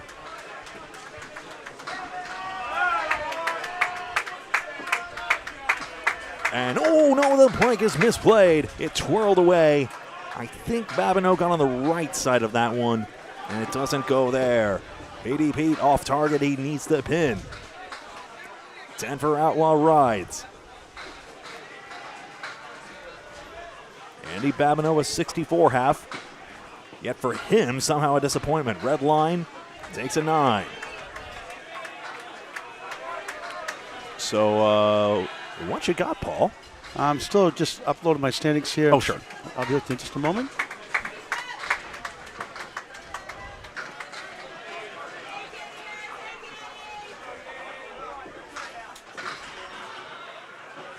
Babineau, the 2-4-7-10. And the 3-4-6 for Crawford. Records you see updated here. We don't have everyone's second string. That's what Paul's feverishly trying to get for us. Almost caught up here, folks. No rush, no rush. We appreciate you. 3, 4, and 6 for Crawford. I'm also updating my standing sheet, too, so I'll give you all the up-to-date information. Right. Almost done. 3-6. Oh, the 4-pin betrayed. The bounce just wasn't there for Crawford. A 10 here for Babineau. And a 10 for Crawford.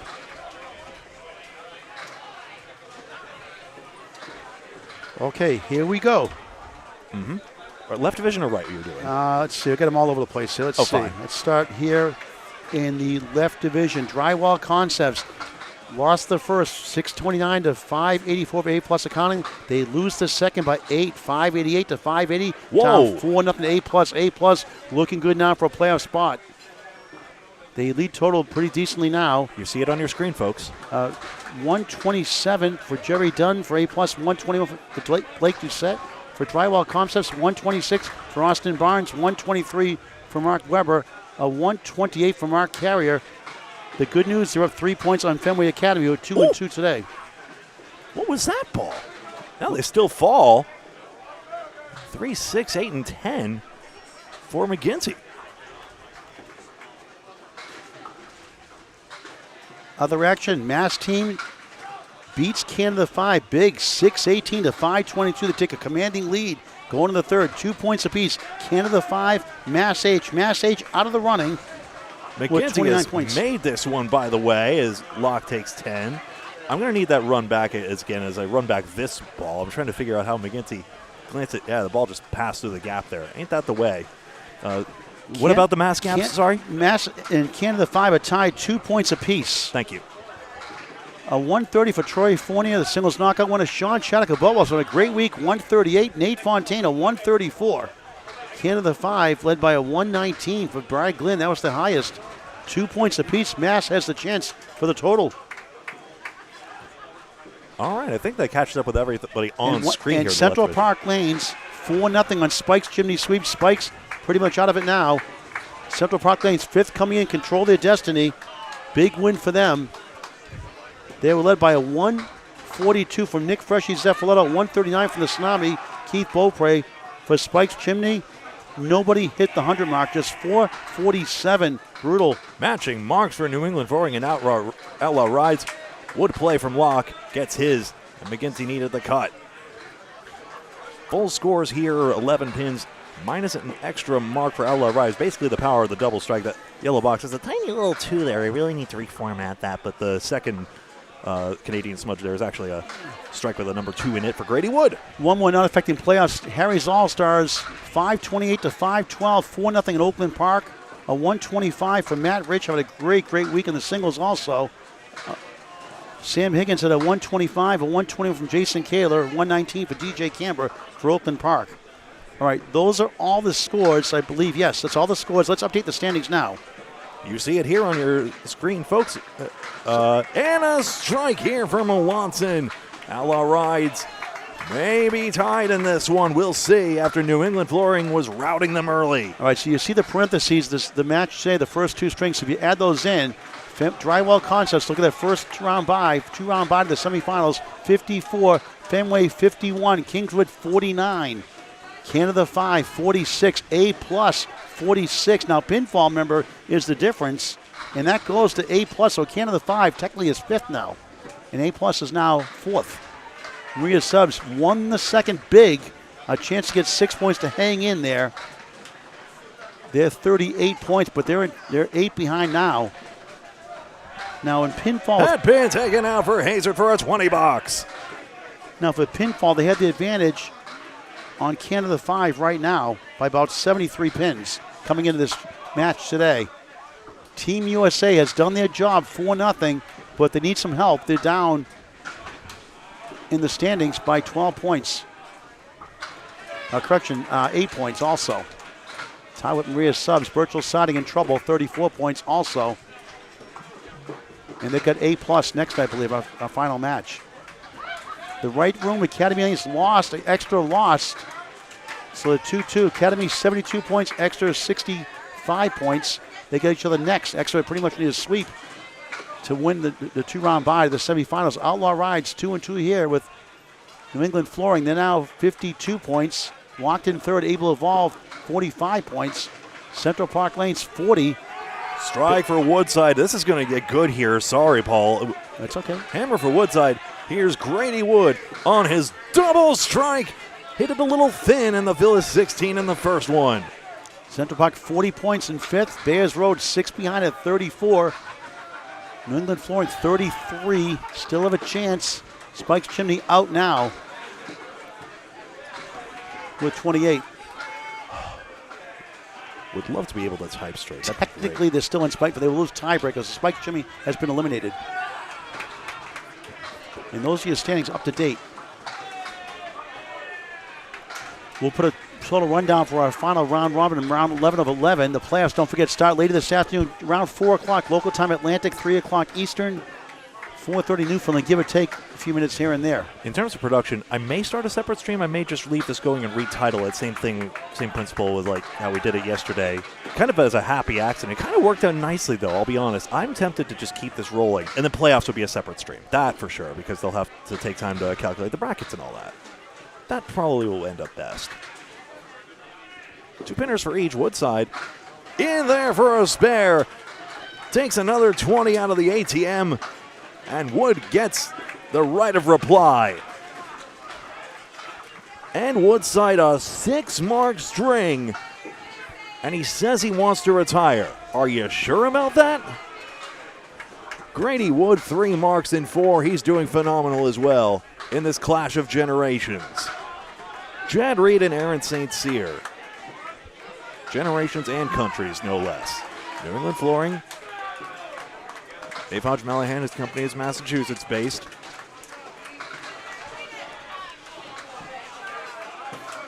Nine-pin drop for St. Cyr. Reed against the 4 horsemen left. I'm going to check Central Park Lanes in the meantime while you're chewing this, if you don't mind. I'll get this. No time to chew on the poutine. We've got a match to call. St. Cyr covers. New England Flooring maintains the lead.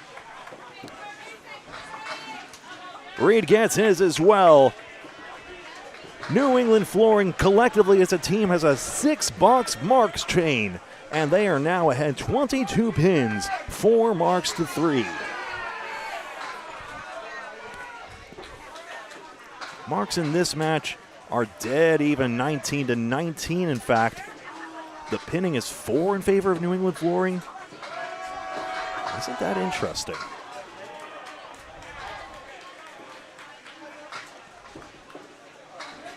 Hat-pin taken. He did it. He did the actual thing, I think.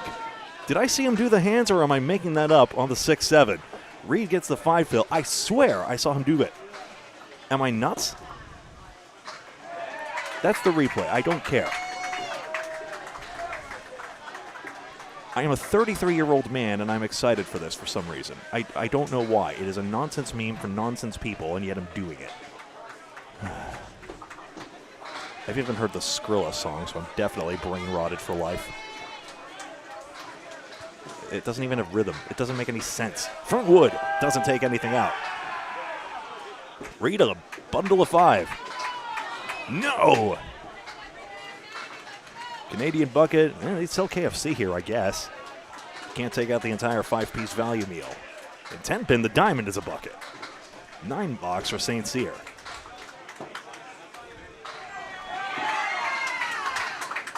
$10 here. Oh, he was beckoning the wood. I was completely wrong. Well, I went there. He did not. Okay. 451. 24 pins up for New England Flooring. And an extra bonus.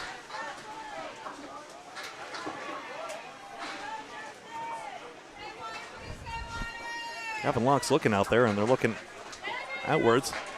Andy!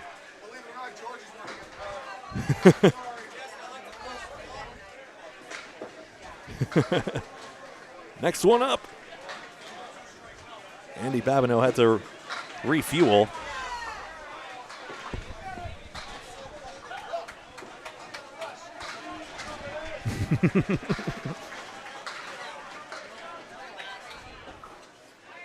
Something pace of play, but oh well.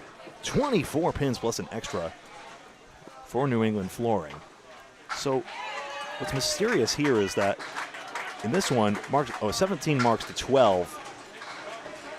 I see. 17 marks to 12 for New England Flooring. That's clear and simple their advantage right now. Crawford can get yet another one as Babineau has a splitting headache. Nope, falling the object pin. 3 into the 4. Wow, that looked like it had even extra zip for Babineau, but he didn't get it across.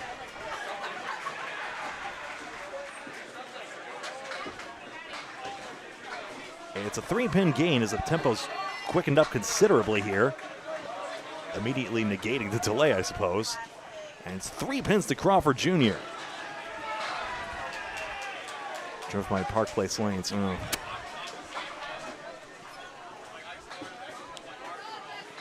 Park Place, was that in Wyndham or am I mistaken? I trust you more, Casey McCool. Great to see you. Cody's still rooting on his team. High pin, triangle 3-5-6. Yes, the wood's going to come right around for Crawford. Andy's got the 3-6-10 on the right and the 4 on the left. Ties in the standings are being broken by total pinfall, even the critical ones like 1st and 5th where necessary.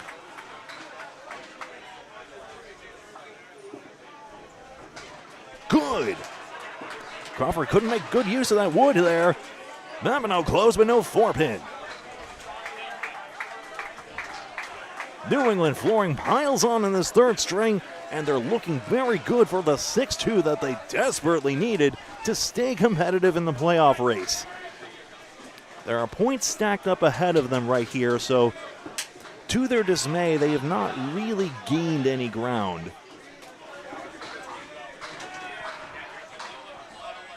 But this is going very well if this match result holds. It does give them some chance to make it up on the end. But they're now 8 back of the team in 5th place. That's the main, they're now 7 back of the team in 5th place. That's the main rub right now. So losing more creates an emergency and maybe impossible situation for New England Flooring as they try to crack the top 5. McGinty, 8 fill, and the 110 converted for 3 in a row and 5 marks in just 7. Kevin, Greg, Maria Subs has the lead on Kingswood in the 3rd string. They're big in the match. They lead the string decent amount in the 3rd. They've got to get 6 points. and Canada 5. They're down big in total. They lose 6 points. Maria's only 4 behind for that final spot, and they've got Graf and Floor next. Canada 5 has stars and strikes. 9 box. Thank you, Mike, for hitting the button as soon as you mark, more or less. Now we could get set on the approach and get ready.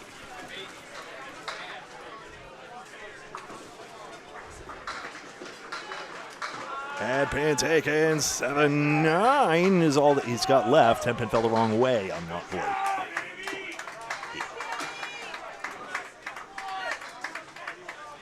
I got a 5 fill. Oh,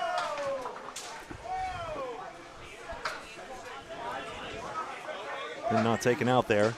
Look, if you want to eat, I can cover up for you if you want. It's up to you. I have to figure out the spare box I just missed there. I'm so sorry.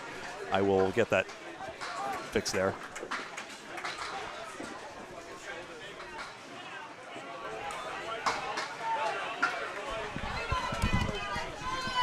$10 and a 9 for Locke. 10 for McGinty. He gains 1. I'll send it back here, and I'm going to check in on that. I'm missing a score. Excuse me.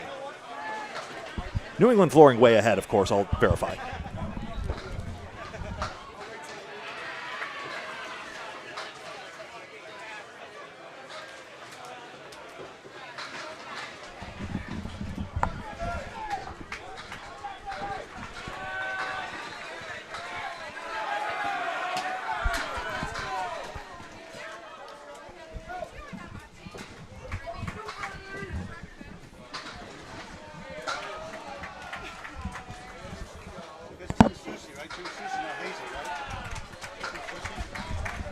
No, that's Tim Susi's over there.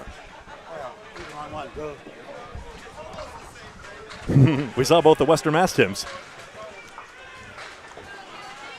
5 there. Hazard 8 on the strike. Phil. I'm verifying as fast as I can. I know there's a score missing on Calvin Locke's side.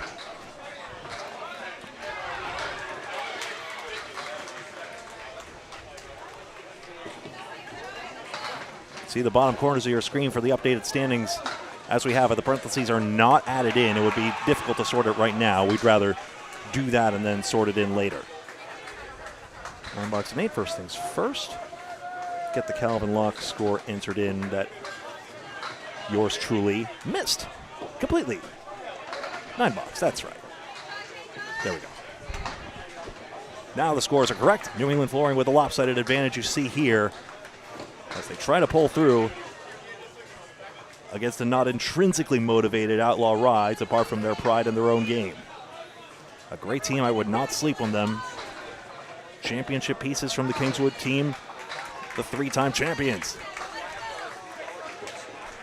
Hazard drives the knife through the champagne bottle, and Moncton, a good cut, but no, and he's going to get stuck in double digits, unfortunately.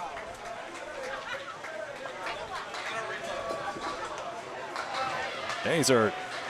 Tim's got the 7 and 9. I'll verify scores in a sec. 9 box from Moncton. He ends up with a 342. Hazard has to settle for 8 and a 3.52.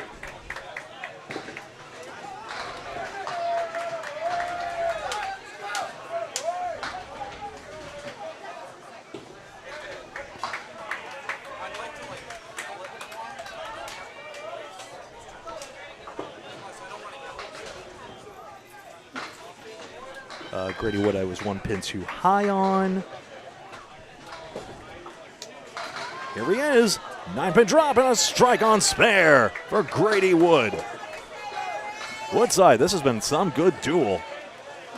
He takes 6 on his. Grady Wood marks in 4 of the last 5 again with a big streak going.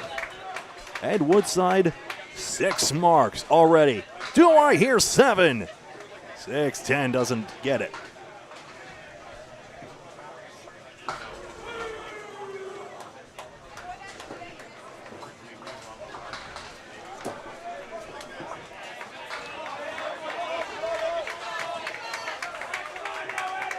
Woodside takes 8.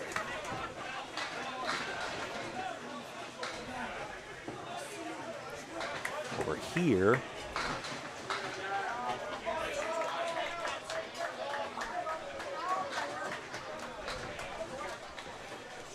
Yep, I am completely off here. Excuse me. Thank you. Completely missing spare. So sorry to the Outlaw fans. I missed McGinty's spare altogether. And that was an 8 fill. Thank you, JJ, for the catch. Now you see that score here is I actively confirm. Outlaw scores are confirmed here. Wood does not double again. Sorry, you've met your quota for today. Woodside mixing, 7-8. Chance to go into the 150s.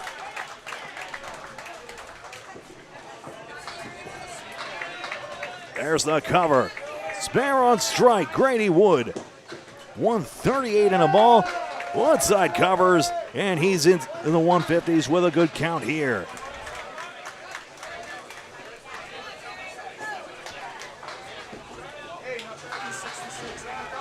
I was backwards on Woodside and Wood.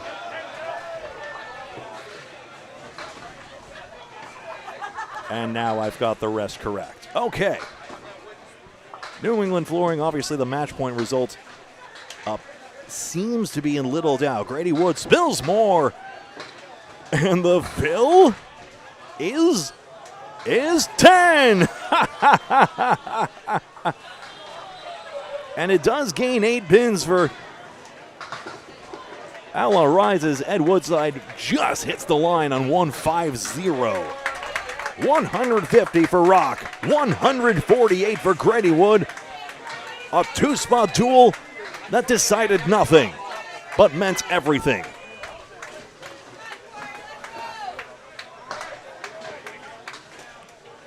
$24 pins and a bonus as a result for New England Flooring. On their way to a 6-2 if all holds. That seems to be at least a 3-mark, possibly 4-mark advantage. Maybe 5 even, arguably. Outlaw Rides hasn't got the 3-spot going. Not terribly worried about anything. They may be conserving energy for the playoffs, even on a subconscious level. St. Cyr, just 2. Reed, just 5. Comeback ball doesn't take.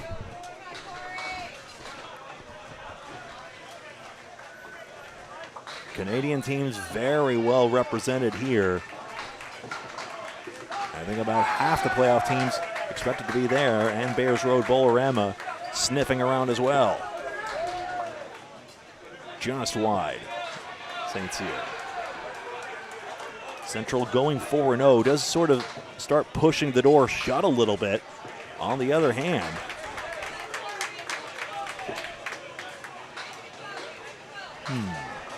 nope, not a lot of pin loss at all here. 8 box and a 7 box.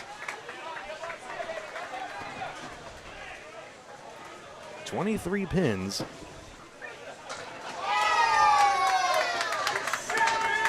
Academy just threw a big mark over there, or at least you can plainly hear.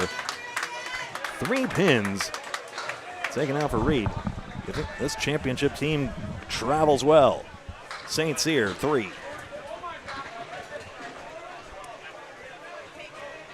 Greg Gouillart alongside Paul Grant here on Candlepin Bowling Network. We've crossed the 300 mark on live viewers, and holy smokes, how many are we going to get for the finals?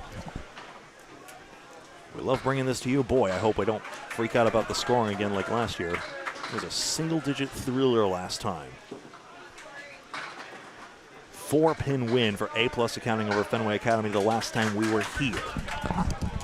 Academy Lanes decidedly big wins in both 24 and 22. All the 3 we've been allowed to have in this decade. There were USA champions, Maria Subs and Price's Wood Flooring as well, when international play was prohibited. 10 box and 9 box. Health came first, but it was a sad time for health comes first always, but Candlepin Bowling certainly suffered in the age of COVID-19, and it was great news to hear that AYB is coming back in some form or another. Craig, we just learned Team USA did their job. They took 8 points over Stars and Strikes. All right, smashed in, head pin by Babineau. I'll get his strike on the board, and then I'll get the Team USA 8-0 on the board as well. They were coming in 34 and 38. They go to 42 and 38. They're still out on the edge looking in right now. Team USA over, excuse me? Over Stars and Strikes. Right. Just 2 pin. Ooh, how about 3? Ooh, made the 6-10-4. That's one way. Babineau with a 3-mark string, perfectly sensible. Held back by a few pinning glitches along the way, but de facto 2 marks. 10 box for Crawford. Just the 2 marks. So now with that extra mark, all told, Babineau, especially with the good counts he got, the 8 and the 9, is going to pull further ahead in this comparison. Probably needs a double at this point, you would think, though, to really kickstart their hearts. And he's got the 1, 2, and 4.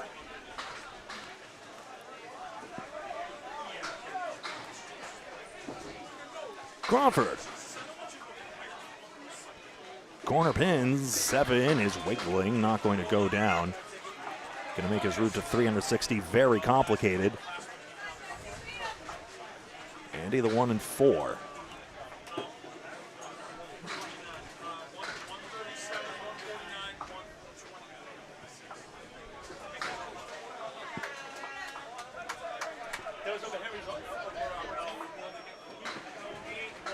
We're still consulting here. We're still getting information as best as we can as well.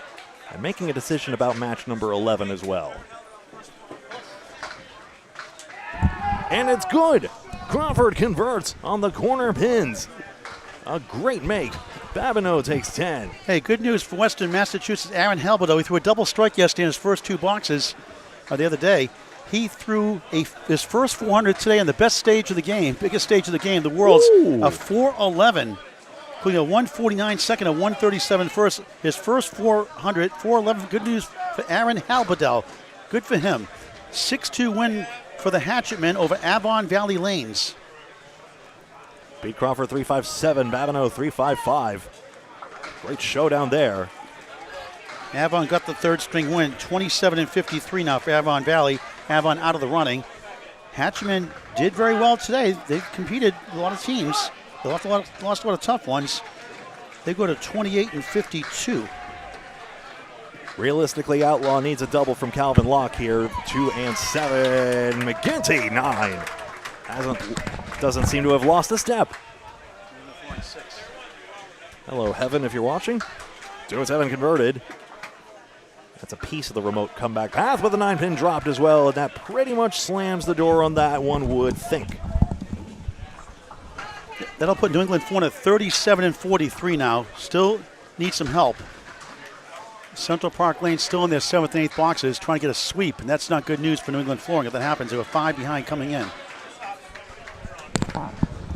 Now a 6 fill, and that is just about it, I would think. 1 pin from McGinty makes it mathematical. I think you'll find that's got to be it. Diamond left side, and New England Flooring takes it all. 6-2 takes it all in the end, I should say. Outlaw got the first 2. 10 for Locke, who's disappointed even in a string he did well in a match of minimal importance for Outlaw Rides. They go 2 and 6, and New England Flooring 6 and 2. I'll go back to the top here. I don't want to take this away, though, even though I'll show you the scores briefly, but then I got to bring back the standings as well for you guys. I know you want to see it. And Greg, and if I'm not mistaken, my schedule, if you look at the schedule right, Central Park Lanes is bowling New England Flooring next, right? On lanes 13 and 14. Yes, New England Flooring could be double. We could double feature them. There is an argument for that. So we should cover that one because that's probably our feature match because Drywall Concept is fighting for first. We could toggle between the two. Drywall Concept is playing Virtual Siding, who's out of it. Yep. 9th and 10th, 13 and 14 are back several frames at the moment right here. I might be tempted to keep it live, but I may have to do a be right back situation. I just need to excuse myself for a few minutes. I think we should just sign up here for the next match. What do you think? I think that's fine at this point. Let's sign off. Make sure to hit the bell icon if you subscribe on YouTube, on Candlepin Bowling Network, in high definition. That way you get notified when we go live. From Fairlanes, Moncton, New Brunswick, Canada, Paul Grant, Gregory Gouillart saying so long for now. We're probably going to cover Central Park Lanes, New England Flooring next on Candlepin Bowling Network. See you soon.